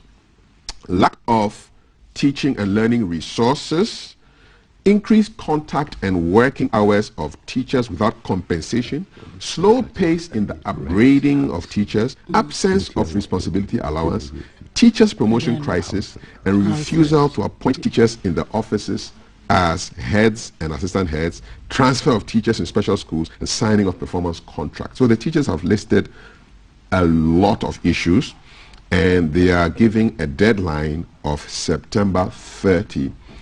After which they will advise themselves. It's worrying. UTAG is also currently involved in some back and forth with National Legal Commission about conditions of working conditions. And now we are hearing NAGRAT, NAT, and the coalition basically given a deadline. How are these issues meant to be dealt with substantively? It seems that it's a ritual. We threaten, you give in, we give a deadline, we advise ourselves. Mr. Hereful. Yeah, I believe in doing the right thing. They have a legitimate concern. One, why should the teachers be crying for teaching and learning material? Because you don't have them. Because they do not have them. And for lack of teaching and learning material, what will come off of the educational system that we have? Because teachers are saying that we don't have the materials to teach. We don't have the materials for the students to learn. And at the end of the day, it affects the entire system. So I do not think the teachers are demanding too much if they are saying that provide us with the teaching and learning material. It's an indicative of the fact that there is so much concern about education, which would lead to the future, bring out the future leaders of this particular country. So attention must be paid to that. Attention must be paid to the teachers. Yes. Like teaching and learning material is a must. It must be provided for the schools. 2, they are also saying that if you are a teacher, you are not in the classroom, it means that you will not have the opportunity to become head. We need people to be in the offices. We need people to be in the classroom. Therefore, all of them cannot be in classroom. Some must be the administrators. So in a situation where if you are an administrator, you are denied certain opportunities, for me, I do not think it's very fair. You have to open the opportunity for all of them, so that whoever is eligible to be a headmaster of a school, irrespective of whether you are in office as an administrator or you are in classroom, once you are qualified so to do, the opportunity should also be given to you. And then their condition of service. They must be worked on. Yes, it must be. Yeah, we are running out of time. And the teaching hours too must be. In fact, some of the teachers are teaching all years. You are speaking like a former teacher. Well, I happen to teach for a long time. Not a long time. Some few. So you identify with them. Some few years. So I share their concern. Okay, Dr. Kofu, there's pressure on the government to deal with issues. Strike here. I heard the doctors also talking about something like that. If it doesn't happen, they've given a long time to have these things sorted out. Now these three unions are threatening. Yeah, industrial harmony is important in national development discourse. However, these infractions are expected along the line, and institutional failure over the period, has culminated in these kinds of strikes and all manner of things. It is not a day's challenge. It has been there with us all this while, given that our resources as a nation has never been adequate. However, the prudent use of the limited resources is what is required. And like a father in the home, each member of the family will be asking for his or her share. Of course. Yes. So it's a legitimate call. Okay. Teachers are very, very key in our developmental agenda. Indeed, the President's flagship program, the most important pro-poor program so far the nation has embarked on, that's the free SHS, has the teacher at the center of it. So anything that affects teaching and learning is a matter of concern to everybody, including the President and the government. Indeed. So their grievances and agitations are taken in good faith. The Minister of Education and all that matters are ready and prepared to engage them. But then we must understand that we cannot solve all problems and challenges at a go. So one at a time. 2017, we will recall that teachers had serious problems with that previous government and the NDC. You couldn't resist a dig at your guy before you left. We are running out of time. Yes, you see, that time, yes, teachers who have worked for 2 years, yes, they were paid only 3 months. That's a policy, and it was a very, very, very serious challenge for teachers. On the assumption of office, the President said, "Look, teachers, you deserve better than that." So he restored and paid back. He also said recently that they shouldn't think about making money. And if you want to be rich elsewhere. So we can always do the back and forth, but we are running out of time. In fact, we are out of time, Dr. Kofu. I want to talk about, just find out from your agency, which you heard, what exciting things can we look forward to briefly? EPA, you are the big boss there. Yes, we want people to be aware of the environmental governance systems that we do have as a nation and globally, and that we have done so much harm to the biophysical environment that supports life. And it's about time that we all come around and rectify the wrongs that we've been doing. Would I sit down with you on environmental issues? Yes, I will be. I was happy when my colleague from Minerals Commission was because around you work with them. with this kind of mining activities and all that. So our laws are open. We'll come over. Yes, we need you. And I must say GTV has done a very good job with us. Thank you. Yes, you're always around.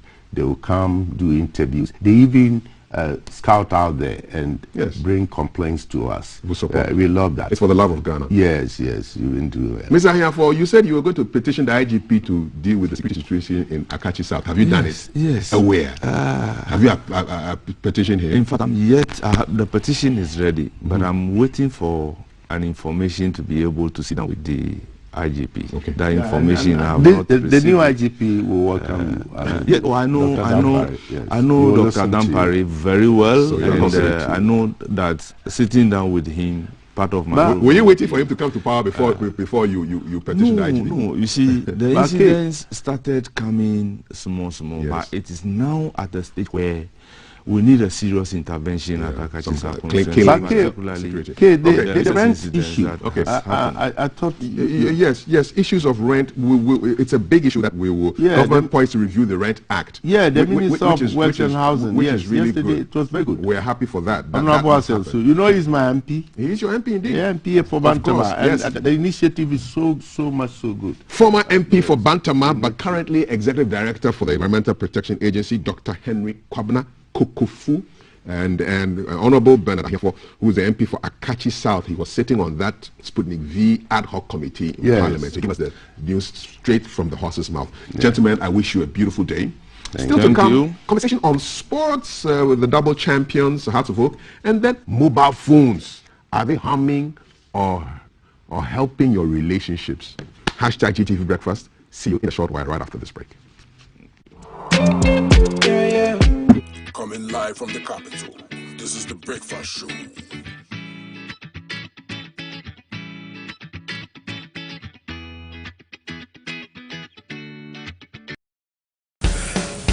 Are you ready?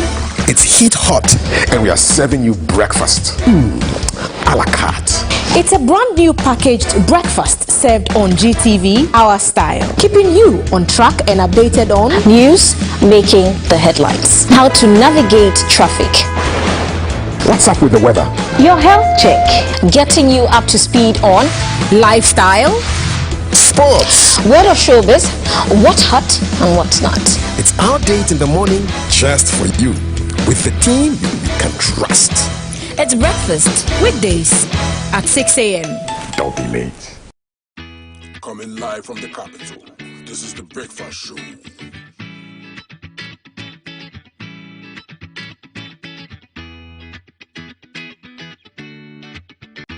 Coming live from the capital, this is the Breakfast Show.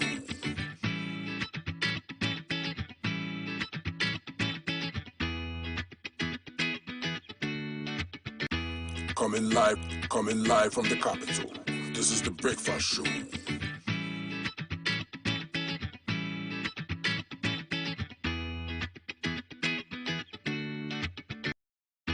Coming live from the capital, this is the Breakfast Show.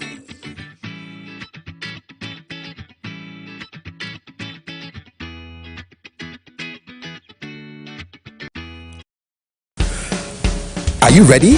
It's heat hot, and we are serving you breakfast. A la carte. It's a brand new packaged breakfast served on GTV, our style, keeping you on track and updated on news, making the headlines, how to navigate traffic, what's up with the weather, your health check, getting you up to speed on lifestyle, sports, word of showbiz, what's hot and what's not. It's our date in the morning just for you, with the team you can trust. It's breakfast weekdays at 6 a.m. Don't be late. Coming live from the capital, this is the Breakfast Show.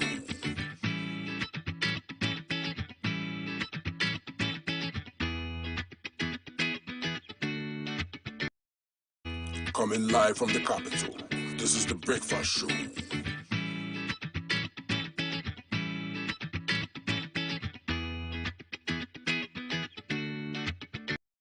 Coming live from the capital, this is the Breakfast Show.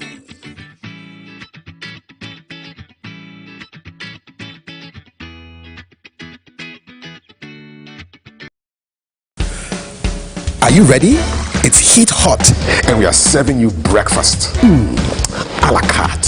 It's a brand new packaged breakfast served on GTV, our style, keeping you on track and updated on news, making the headlines, how to navigate traffic, what's up with the weather, your health check, getting you up to speed on lifestyle, sports, word of showbiz, what's hot and what's not. It's our date in the morning just for you, with the team you can trust. It's breakfast weekdays at 6 a.m. Don't be late. Are you ready? It's heat hot, and we are serving you breakfast. A la carte. It's a brand new packaged breakfast served on GTV, our style, keeping you on track and updated on news, making the headlines, how to navigate traffic, what's up with the weather, your health check, getting you up to speed on lifestyle, sports, word of showbiz, what's hot and what's not. It's our date in the morning just for you, with the team. Coming live from the capital, this is the Breakfast Show.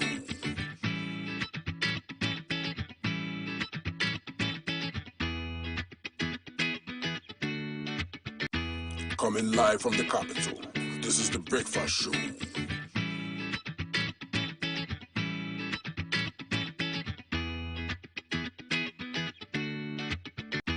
Coming live from the capital. This is the Breakfast Show.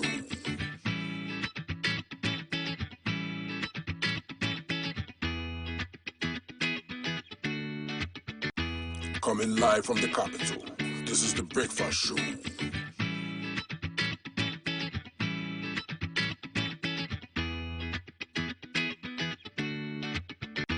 Coming live from the capital. This is the Breakfast Show.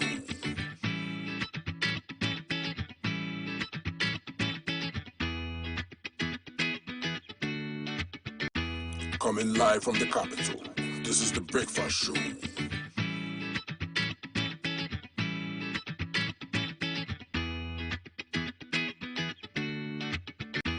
Coming live from the capital. This is the Breakfast Show. Coming live from the capital. This is the Breakfast Show.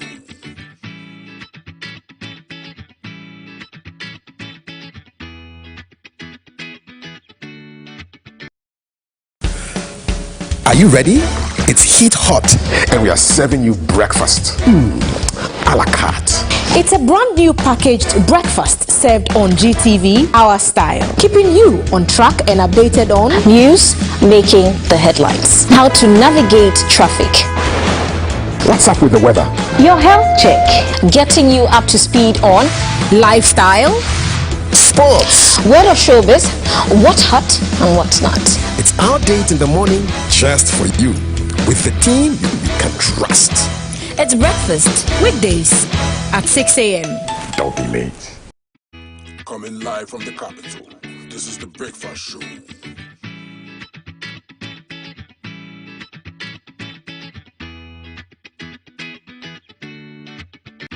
Coming live from the capital. This is the Breakfast Show.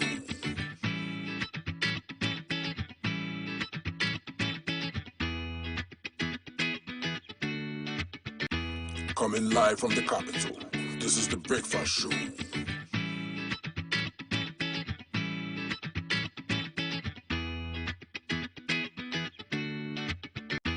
Coming live from the capital. This is the Breakfast Show.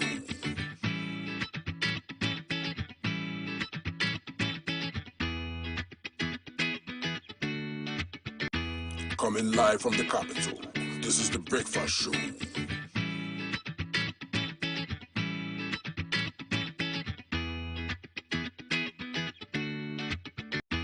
Coming live from the capital.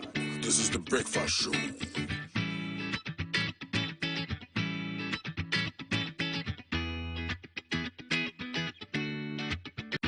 Coming live from the capital. This is the Breakfast Show.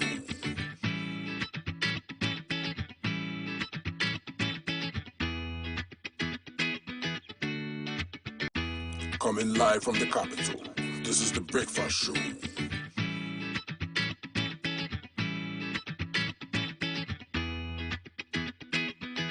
Coming live from the capital. This is the Breakfast Show.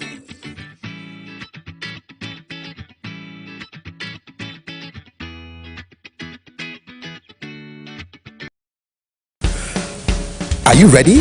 It's heat hot, and we are serving you breakfast. A la carte. It's a brand new packaged breakfast served on GTV, our style, keeping you on track and updated on news, making the headlines, how to navigate traffic, what's up with the weather, your health check, getting you up to speed on lifestyle, sports, word of showbiz, what's hot and what's not. It's our date in the morning just for you, with the team you can trust. It's breakfast weekdays at 6 a.m. Don't be late. Are you ready? It's heat hot, and we are serving you breakfast. A la carte. It's a brand new packaged breakfast served on GTV, our style, keeping you on track and updated on news, making the headlines, how to navigate traffic, what's up with the weather, your health check, getting you up to speed on lifestyle, sports, word of showbiz, what's hot and what's not. It's our date in the morning just for you, with the team you can trust. It's breakfast weekdays at 6 a.m. Don't be late. Coming live from the capital. This is the Breakfast Show.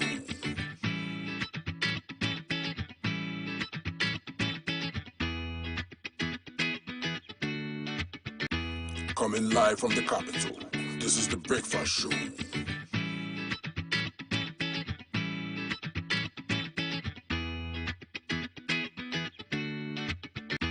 Coming live from the capital.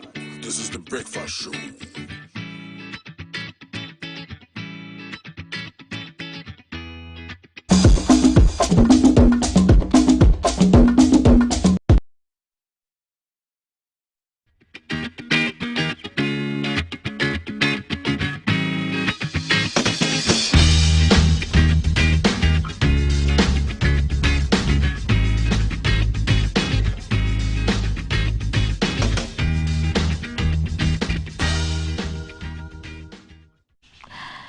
Welcome again to the side of the breakfast table. We're going to be speaking to a marriage counselor. He's going to be telling us if mobile phones are causing negative vibes, are bringing negative vibes to all our relationships, or are bringing positive vibes to our relationship. And to join me to have that conversation is none other than Edem Adofoli, Frank Edem Adofoli. Welcome again. Thanks for having me again. We like your blue against our yellow couch anyways. Thank you, thank you. So in these times, when we go out, I mean, I'll use myself as a case study and other people, we realize that even at restaurants where you're supposed to be talking to your partner, whoever you're there with, you find that everybody is on their phone, catching up on social media. What are your thoughts before we delve into the conversation proper? What are your general thoughts like? Well, what's the purpose of going to the restaurant? Maybe just to have a good time with your spouse. Or partner. Or partner. That's why you're going there. So why can't you reserve that moment for your partner, make your partner feel more important? Actually, I can reserve such a conversation on the phone after the conversation. There are people who kind of love language or how to express or receive love is undivided attention. So if you are there paying attention to your phone, instead of them, they feel frustrated and they don't want to be happy with you. Sometimes they hide the emotions or resentment, they keep it. As time goes on, they started exhibiting that in other area of the relationship. So I will wish that when we step out, the focus will come first. The phone can wait. Just a break. When we are done, we can go back to the phone. Okay. And how about this is for those who are married. I hear that if you're married, your partner, you have to know each other's passwords. Is it true? And if it's true, is it healthy? This conversation needs to even happen before the marriage. You see, the phone is a device as you see it, but it's connected to our life. When we take one's phone, there's a lot of things we can know about the person through the phone. The person's family, the kind of people we relate to, the job it does, and so forth, are all connected to the phone. So phone is a personal device for everyone. When we are getting into the marriage, because of our own expectations and the kind of things we are looking out for, conversation we can have is my phone. Can it be something we share? Don't have a secret kind of rules or silent rule that asks for me when I get married to you, my phone is your phone. Because sometimes when that understanding is not there, it's going to create conflict in the relationship. So we have the conversation. My phone, I would love to share my phone with you as much as yours. Maybe I belong to the new school, but why we are married? Why must my phone, it's my personal device, why must it belong to my partners? Or why must I feel obliged, why must my partner have my password to my phone? It is my personal phone, is it not? Or marriage has different rules. You giving your access to your phone to your partner. Right. It's just by telling your partner I have nothing to hide. It doesn't mean that you are telling your partner whenever I'm asleep, go looking for information. Just incriminate me or just accuse me. That's not the aim. That's the aim. The aim is just to show to your partner I have nothing to hide, nothing to suspect. So sometimes we give out the password or share the password or lock with our partner just for them to feel comfortable with us in the relationship. But is it right? It's okay to do so. It's okay to do so. Okay, we'll have varied views in a moment. You can join our conversation by calling us on 0302-986068 and join the conversation. We are talking about relationships and the impact of mobile phones on relationships. The number is 0302-986068. 068. That's how you can interact with us, or on our hashtag GTV Breakfast when you go to Facebook and the Ghana Broadcasting Corporation page. This show is by Kankatsi Bedboro, Awake Purified Water, Shield Acrylic Paint, and Adonko Next Level Energy Drink. Now back to you, Mr. Adofoli. Someone sent a comment in earlier and was asking that they're actually in counseling. Yeah, I want to open the message. They are in counseling, and their counselor is telling them not to use their phones when they get home from work. How practicable is that? Not to use their phone when they get Yes, because it's me time. Maybe it could be advice the counselor is trying to give to the couple. That when you get home, spend time with yourself instead of spending time with your phone. Maybe you are bringing work-related issues back to the house, which might be uncomfortable. Maybe instead of catching up with your spouse, you are catching up with friends, which are being uncomfortable. But in these cases, we leave that to the spouse so that the two of them to discuss it. All right. We have our first caller. Hi, Fred. Good morning. Hello. Hi, Fred. Good morning. Good morning. You're live on GTV Breakfast. What are your thoughts? Good morning. Good morning. I guess actually my thoughts towards young 30 years. Fred, we cannot hear you clearly. Right. We'll get back to Fred. The feed we are getting is quite poor. So let's come back to our conversations. In modern day relationships, the new school relationships, the mobile phone plays a vital part when it comes to cheating. Someone says that cheating is not when you actually go out and commit the act. It begins on the mobile phone. You're a marriage counselor. There are lots of people who are not married. Other people are married. How does cheating start from the phone? And how would you advise? What would be your advice on that? It doesn't even start from the phone. It's our behavior, our attitude, or things we do. The phone just exposes. That's what the phone does. So whatever you are doing, you have gotten a phone and you happen to use the phone as a device to do the same thing. So the partner takes the phone, is able to see things you do. It's not the phone which is doing it.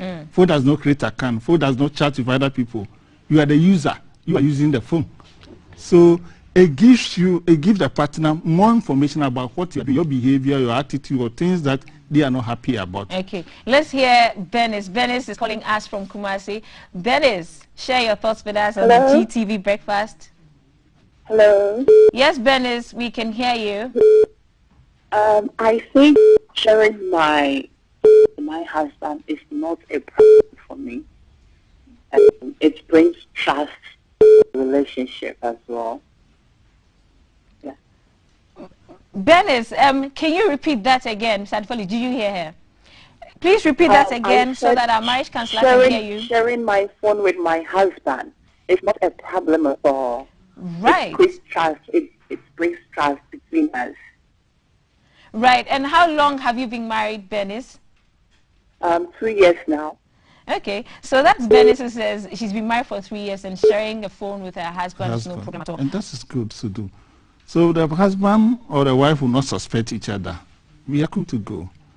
What about those of us who think, we strongly think that my phone is my personal device? The question that comes back to you is, what are you hiding from your spouse? So what if I'm not hiding anything, but I just want to have my phone? It is my phone. See, if you want your partner to trust you, one way of trusting is being open to them. And it's not like giving access to your partner to go and fish about your past, to use that against you. That's not the aim. So what are you going to say to the women? I mean, we do that a lot. The slightest chance we have, if we do not have our partner's phones or our husband's phones, the slightest chance we have, if we feel the man is asleep, or we just go and start snooping on the phones. What are your thoughts on snooping on phones? If you suspect your partner is doing something you are not comfortable, try and speak to your partner about your feeling, how you feel about them. Own that experience. Let them know. But don't do that behind, because when your partner wakes up and finds out that you are snooping around, it means that you don't trust me. And that's why you're doing that. That feeling that my spouse doesn't trust me can even hurt your own marriage. So let's talk about it. And after talking about it, the behavior continues. One time you happen to see something like that, you discuss with your partner. I didn't go looking for information, but this is what I found. I wanted to talk about it. Is there anything I need to know? I think we can have a conversation on that. And what about the couples who also, their only way of communicating is via the phone? I mean, we've heard of couples who stay in the same house, live in the same vicinity, and yet their only mode of communication is via the mobile phone. Have you had any instances? Have you counseled any couples with that? Yes. So that people think that the phone is a human being. The phone is not a human being in the sense that when you call someone through the phone, the call is not answered 1 or 2 times. They get frustrated. I see the phone is with the person and the person is ignoring their call. Sometimes the person is not even around. The phone is a device that in some work environment, somebody is employed to take care of just the phone. So in a relationship, depending on where you are coming from, if you have a large family, when you get home, you are always talking to your parents or your siblings. Sometimes you don't pay attention to the phone. We have Gifty. Gifty is calling us from Dansoman. Good morning, Gifty. Thank you for joining us on the Breakfast Show. What are your thoughts on our discussion? Good morning. Yeah, my question is, I have a little problem. My husband always puts password on his phone. Then it's like anytime you want to, maybe you're out of credit and you want to take the phone, he finds it's difficult to give you the phone. But then me, I don't have password on my phone. He takes my phone anytime, do whatever he wants to do on it. But he does not grant me access to his phone. So in this case, what do I do? Okay, over to you, Councillor. She says that every time her husband wants a phone, we heard her. So what would be your advice to her? Let your husband know how you feel about it. Because you may be hiding the phone from you, makes you think that maybe your husband is doing something wrong. That's why he's doing so. I don't want to accuse you. I don't want to have the thoughts that my husband is doing something that is not even there. So let's have a conversation about it. Why are you hiding the phone? What is so difficult that you don't want to share with me, or you don't want to be vulnerable before me? You can have that conversation. Maybe the husband doesn't even trust you. It might not be somebody doing something wrong, but there's some information, doesn't even trust you, that the information with you will be safe. Maybe it will get out of hand. That's why he's trying to protect. So you have a conversation on that. You keep mentioning conversations. It's not that easy to have a conversation with your partner, especially when there are tensions, is there? Yes, when there's a conflict, on that conversation breakdown, we don't do that. So if you put in your marriage at least once in every week that we will talk about ourselves, what we are doing right and what we are not doing so well, so we can work on that. It makes it easier so that we can always have this kind of discussion. But when something like that is not there, calling your spouse that we have to talk. There's something I'm not happy with. That even scare your spouse. If they have to come home 7 o'clock, sometimes they'll come late. So let's put a day within a week that we talk about in a relationship. It helps.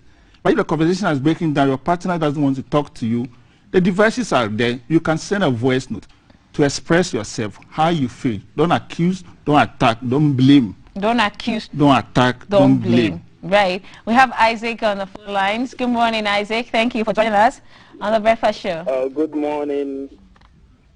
Please, I find this issue quite interesting. And I'm not sure there's anything wrong with sharing your phone with your husband or your wife. Unless you are telling me that that particular device is much more important than your privacy, in a sense that you do so many things with your husband in bed.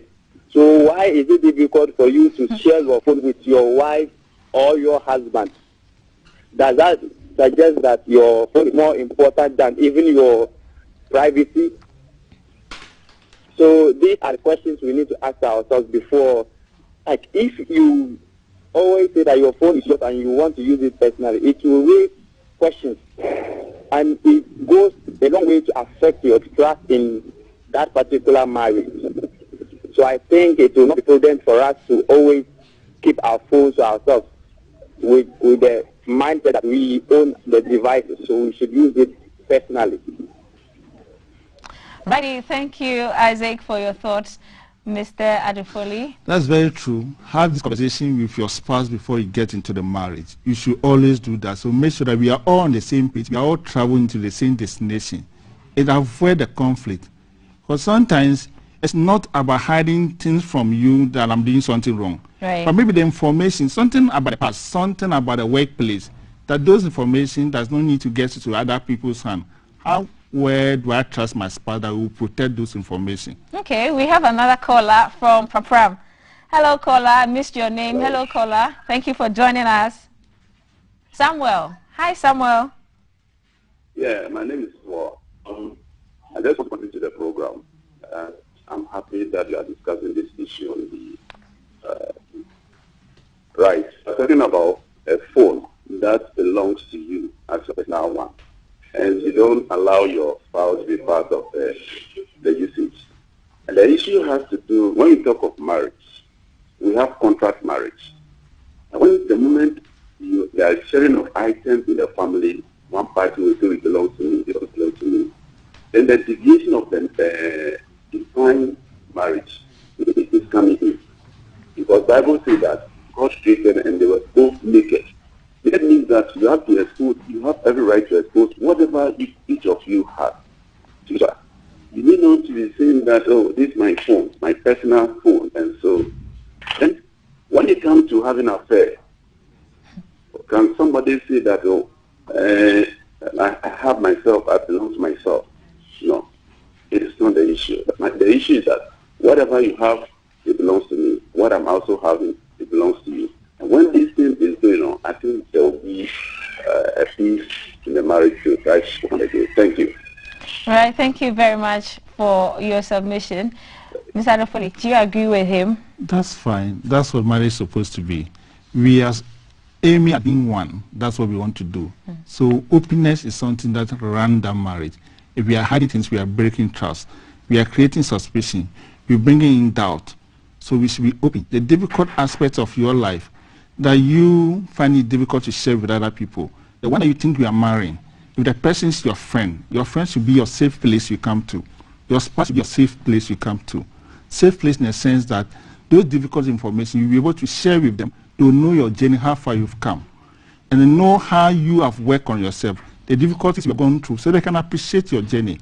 And again, it's your safe place. So whenever you win any competition, you have any great news, you share with them. They know your joy. They know how this means to you. Whatever role they can play or work with you in that journey, they'll give you that kind of support. All right, we're going back on the phone lines. We have a caller online. Good morning, caller.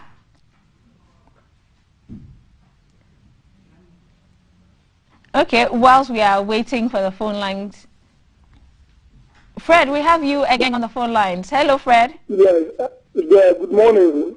Yes, good morning. Yeah, I just felt like forcing myself to join into this competition. Right. We appreciate your call, so tell us, yes. Honestly, I am not in support of marriage whereby a man has to have access to the wife's phone and then the wife also has access to the husband's phone. I don't support that one. I don't support that one in the sense that though we are in a modern world, we are in a new generation, that is all over. You kids at 9 have phones and WhatsApp and all that social media platforms. But the problem here is that my phone is my phone. My wife's phone is her phone. My daughter's phone is her phone. My son's phone is his phone. The only way we can have a beautiful marriage is that when we don't have interest in each other's phone. Because there's a lot of things in each other's phone. Right. There's something I can see and may not understand. And then how I'll approach you for you to explain to me, that may be different. That's why we have different kind of understanding. Right. So as humans, to me, I don't think our partners or our spouse should have each other's phone as well. Okay. Thank you for your call and your submission, Fred. That was Fred who says that he believes in the fact that your phone is your phone. My wife's phone is my wife's phone. Really. I'd love to ask Fred whether Fred is married. Fred, if you can hear us, you can send us. He wants to know if you're married, so you can send us a message later. Let us know if you're married or not. And then, so assuming he's married, what will be? So you see, even if you are even driving or you are in town with your wife, and you are looking at another woman another woman, Yeah. the way your wife will react to you, you'll be happy. Imagine you have your own phone. You go to social media, and you are staring at somebody's photo. It's the same thing. I hope you are getting me. The same thing. So there are things we do. Maybe somebody will say, oh, I was just chatting. It's just talking to somebody, the same thing. And that's there how are it things starts. we do that we hide from people. That is my phone. I don't want you to see it because I'm protecting you. When you see it, you get hurt. Whatever will get the person to that place that the person will feel bad, can we stop it? Okay. Because hiding it, one day will come out. Maybe the person has been in that marriage with that notion that my spouse is all good to go. I trust the person is not doing anything wrong. Then after 5 years, 6 years, one day something pop up. And just going to read, and this show that all these years we are pretending to be somebody else. That will be end your marriage. We'll definitely have you in studio again because we're going to continue this conversation. So give us one sentence to wrap up this conversation. That one sentence that everybody can take home. What would marriage, one of cardinal point is honesty. Honesty. Honesty. If you want to be having that marriage that will stay longer, you should be prepared to be honest to your spouse.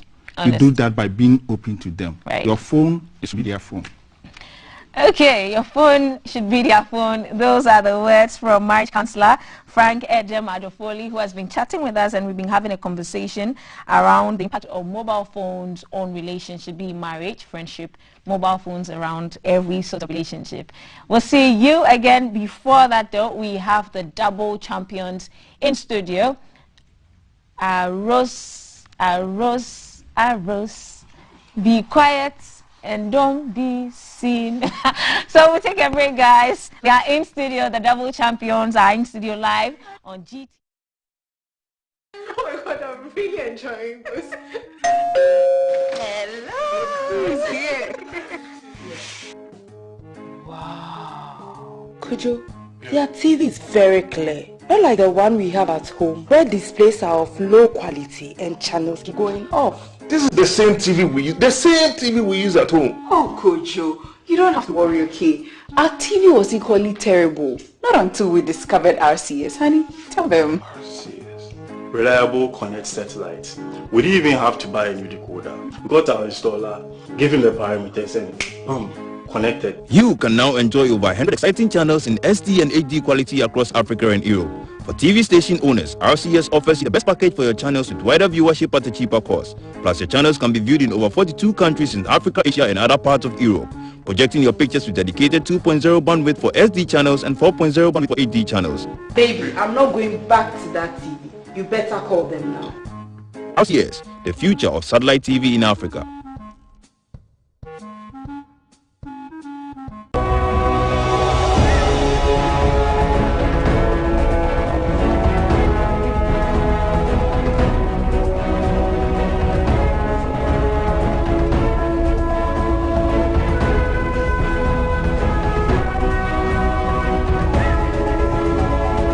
Coming live from the capital, this is the Breakfast Show.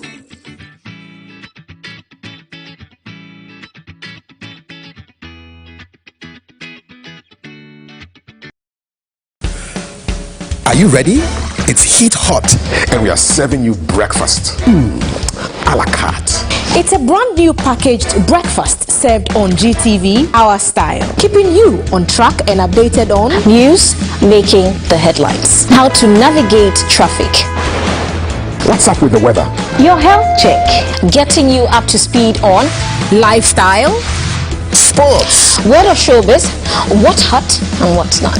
It's our date in the morning just for you, with the team you can trust. It's breakfast weekdays at 6 a.m. Don't be late. Coming live from the capital, this is the Breakfast Show.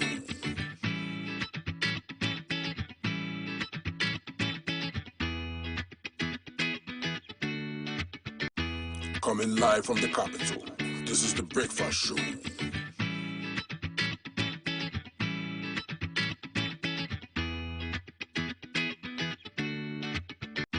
Coming live from the capital, this is the Breakfast Show.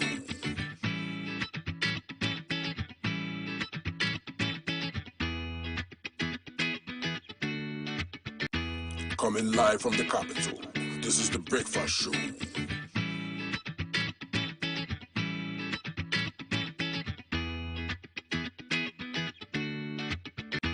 Coming live from the capital, this is the Breakfast Show.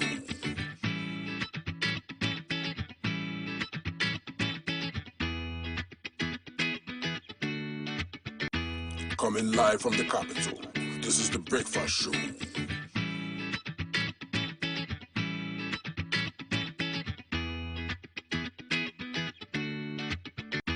Coming live from the capital, this is the Breakfast Show.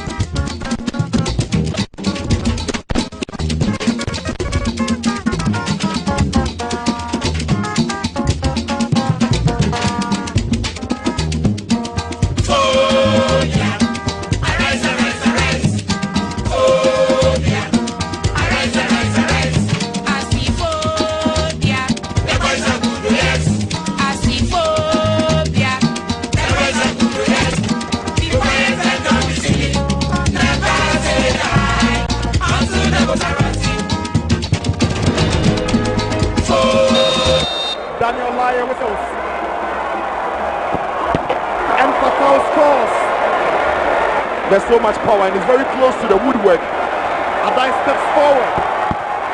And look at us safe for after work. I mean, Adai is not looking at the goalkeeper at the time he's taking the strike. Adai makes a move to his left before. He steps forward. His net against Kofi Mensah. And Netta scores brilliantly. Yeah. Well taken penalty. It was well taken, very well taken. Taking it. Goalkeeper wasn't making the move. He decided to make up his mind. Now he steps forward, Anthem da Costa, well taken. Also, just doing what he was trying to do. It is Amankwa, and misses horribly away from the target. Just David Abagna. And Abagna has missed. Joshua Abagna was trying to take the kick down the middle, but it's too high. It's down the middle, but too much at this cost. Up to the ball, it's like you need some amount of confidence to be able to. But he steps up and he scores brilliantly. Brilliant stuff. And executed it very well. Even if the goalkeeper makes the right guess, he's not touching that. Barnier steps forward. And Barnier misses. Goodness me. Daniel Ofuye Barnier. Yes, very casual, very casual, it's not into the corner. And he scores. And Al-Hassan scores. That was really brilliant. He's run up to the ball, really. It's Yao Anna. And scores. Good work and in. Unlike our badness, which went off the woodwork and out, this one underneath the placement. And Adu scores. Which one? This guy is about at this time, went right through the laces and the height is decent. Quadruman, can he score? And he scores brilliantly. And goalkeeper Richard Atta rescues the Phobians. Good save. Such a side here, goalkeeper gets in the eye, but it's still close to that side. And Richard Atta, what a powerful try. Oh, that's powerful, some bullets really. Kofi Mensah can't reach it, even though he's down there. Make a save against him. And Asamoah champions! Kofi Mensah has missed, and the Falcons have won the double. By 8-7 on penalties. Yes, indeed, the 2020-2021 Premier League champions, 2020-2021 MTN FA Cup champions. They've done the double 6 times, more times than any team in Ghana's history. It can only be one club, and my biases are showing. Accra Hearts of Oak is in the house. Come on. So we are joined by the assistant coach, Mr. Samuel Ninoy, who is just to my left. Right next to him, General Captain Ben Mensah. He's also a goalie, so that pulsating penalty shootout, you know exactly how that feels. and I'm sure they are eternally ingratiated to that goalkeeper for that save. And then the PRO, Mr. Opareado, is also here in the house. Are we excited to have the champion? Charlie, no, it's small. Sure. No, it's small. Small. Good morning. Welcome for joining us. Thank you. How does it feel? Maybe I'll start from with you, the general captain, because you've also played a lot of. I'm sure everybody has football experience, but I'll start with you. What do you think would have gone through his mind when he was just about to make the other goalkeeper was about to take that shot, and he was about to probably make or break the hopes of the team?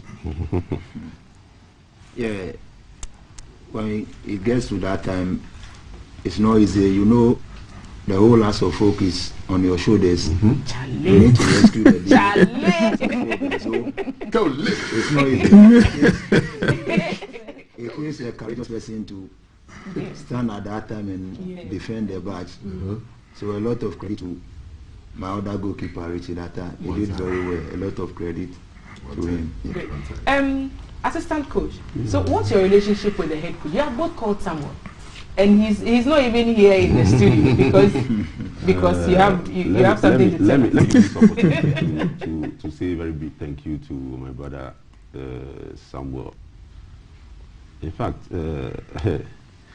what we've done, that is true unity.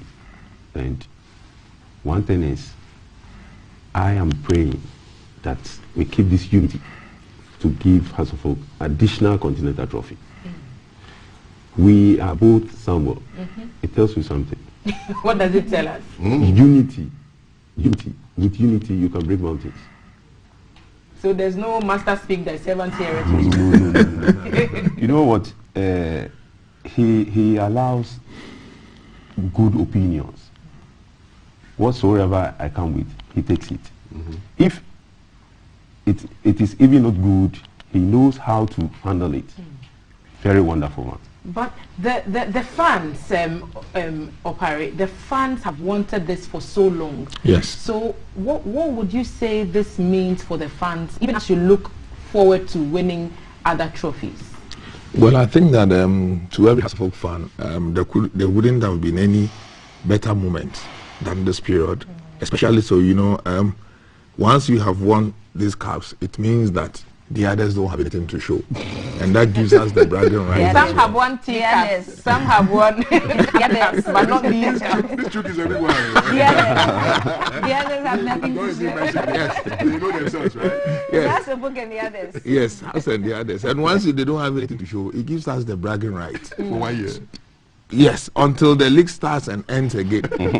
Nobody will have any bragging right over us. So for us, we are so happy, but it represents yet another huge challenge, meaning that what do we have to do when the competition starts again, that we'll be able to defend these trophies. It will not be easy, but the guys working on the pitch and the coaches, they know what it takes to get that done. And it took a while for this double to happen, right? And you had to come from, I think, was it in 2011? I remember that you may kiss the cap.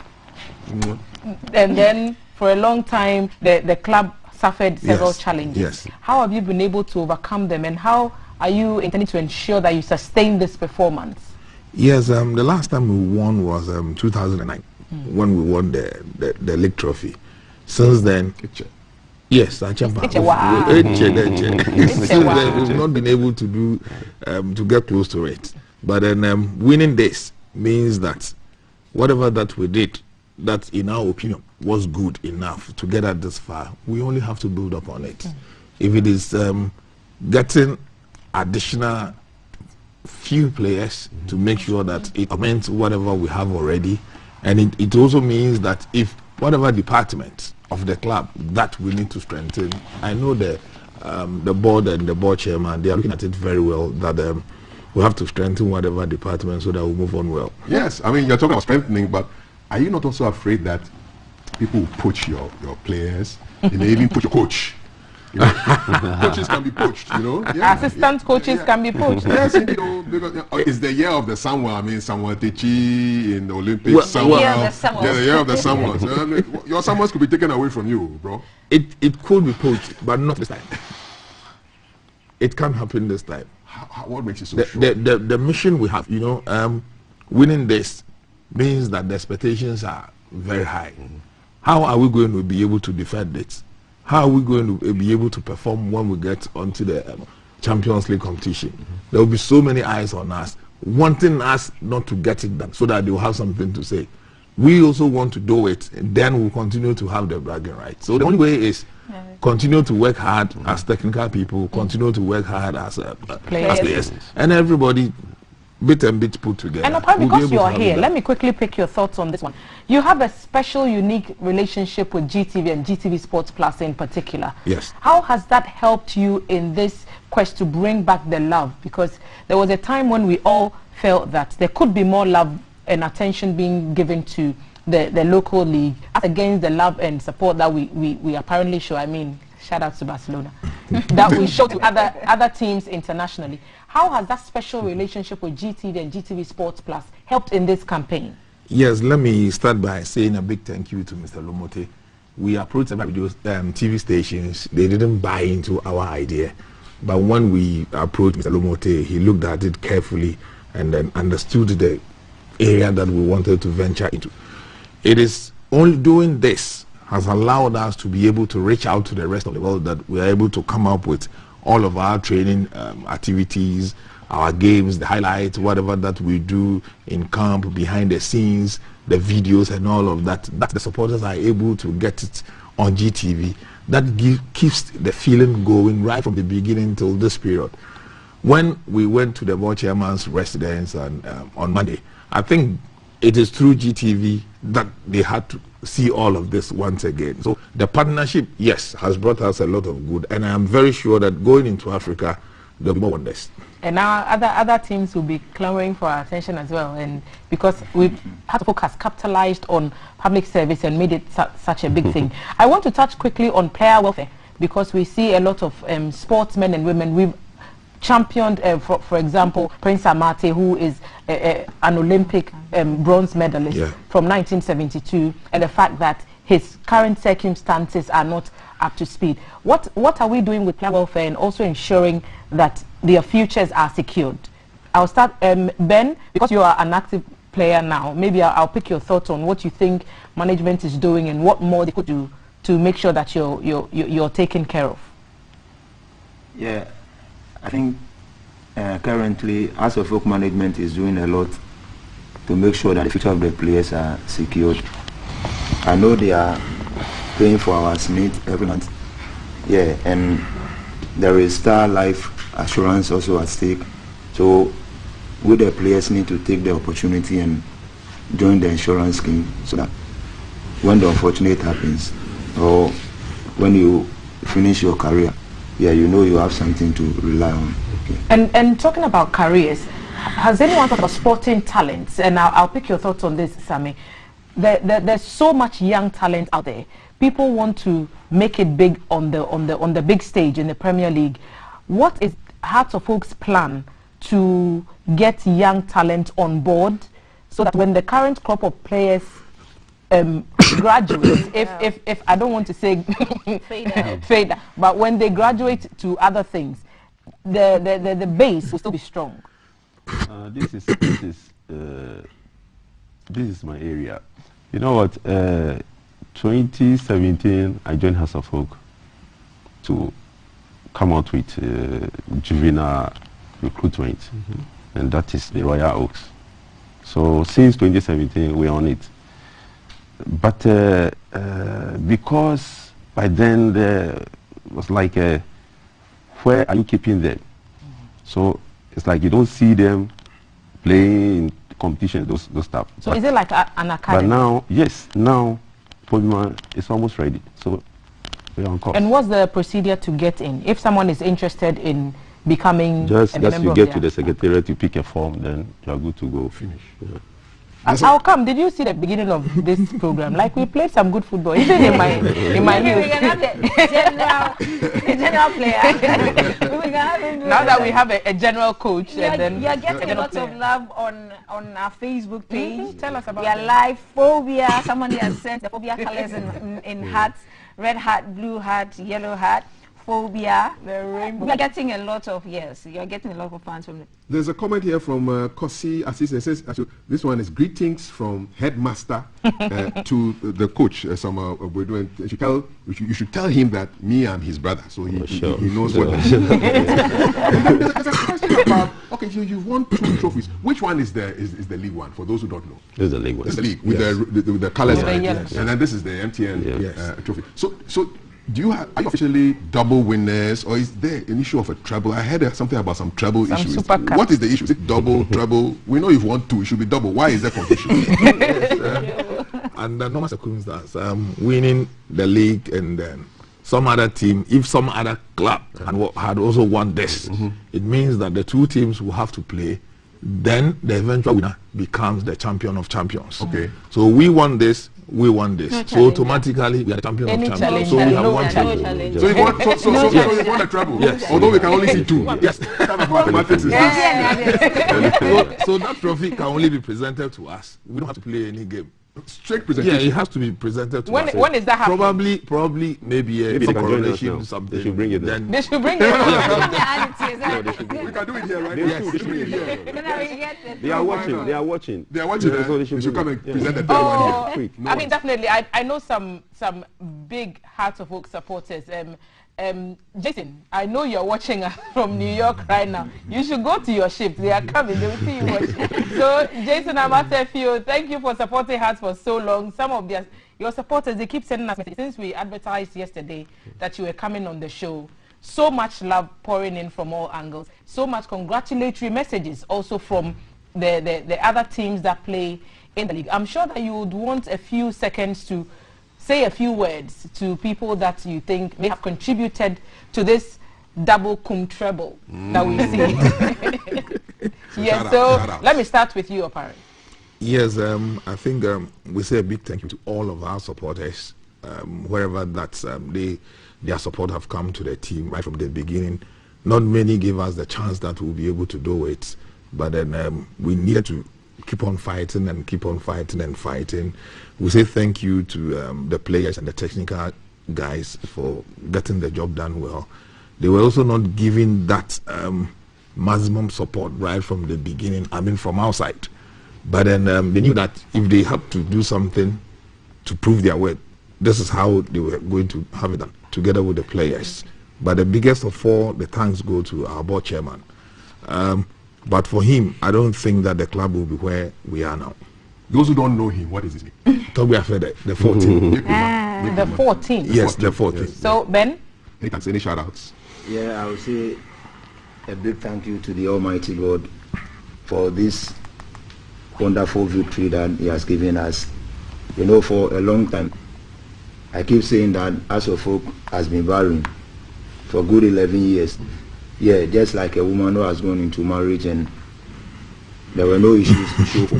Yeah, neighbors will be laughing at you, in-laws will be insulting you. I mean, the whole community will be laughing at you.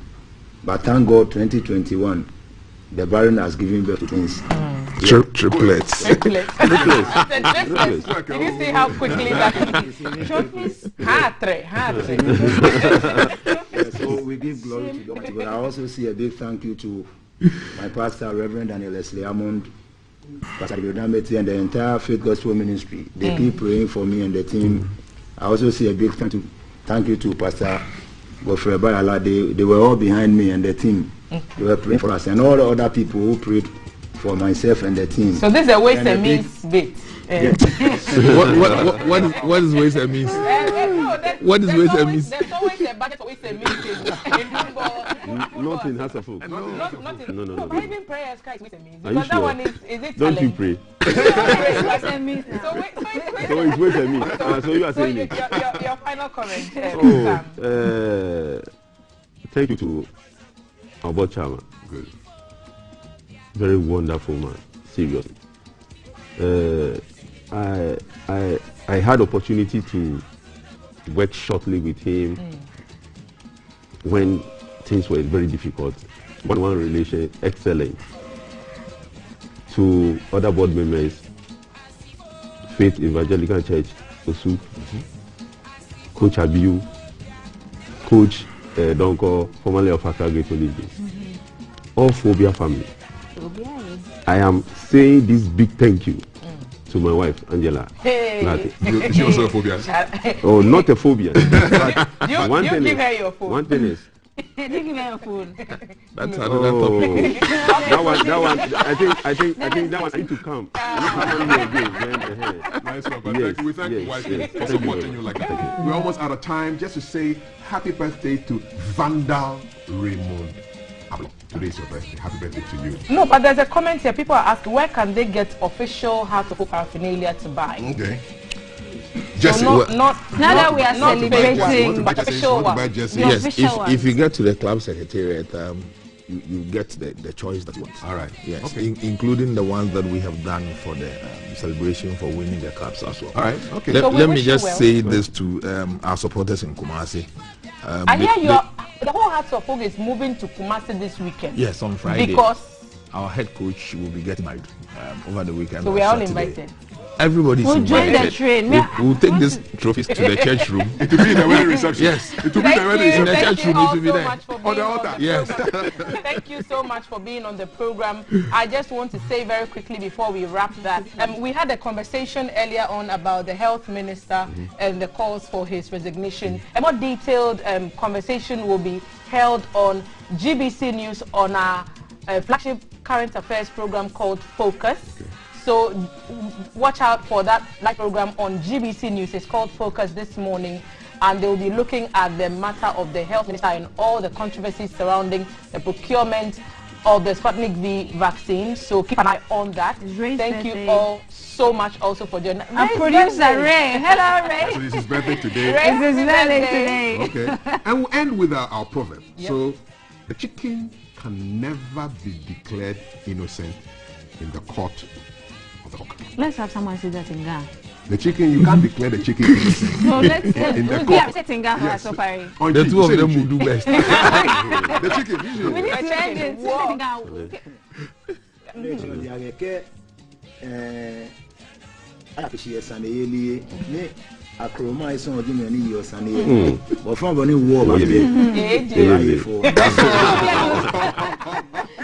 Thank you so much for Heart of Hope celebrating their big double treble, and all of us celebrating just being alive. Go out there and shine, and we'll be back again tomorrow morning to do it all over again. Alrighty. Okay, thank you very much.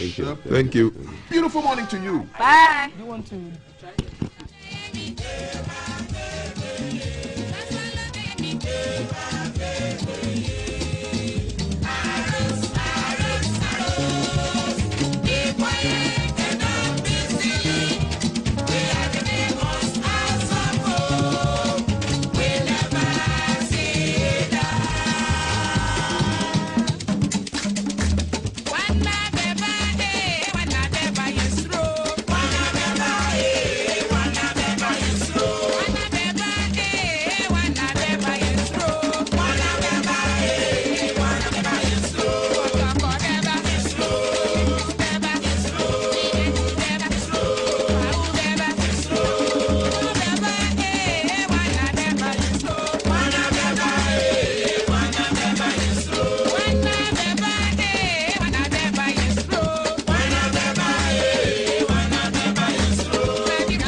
Up next,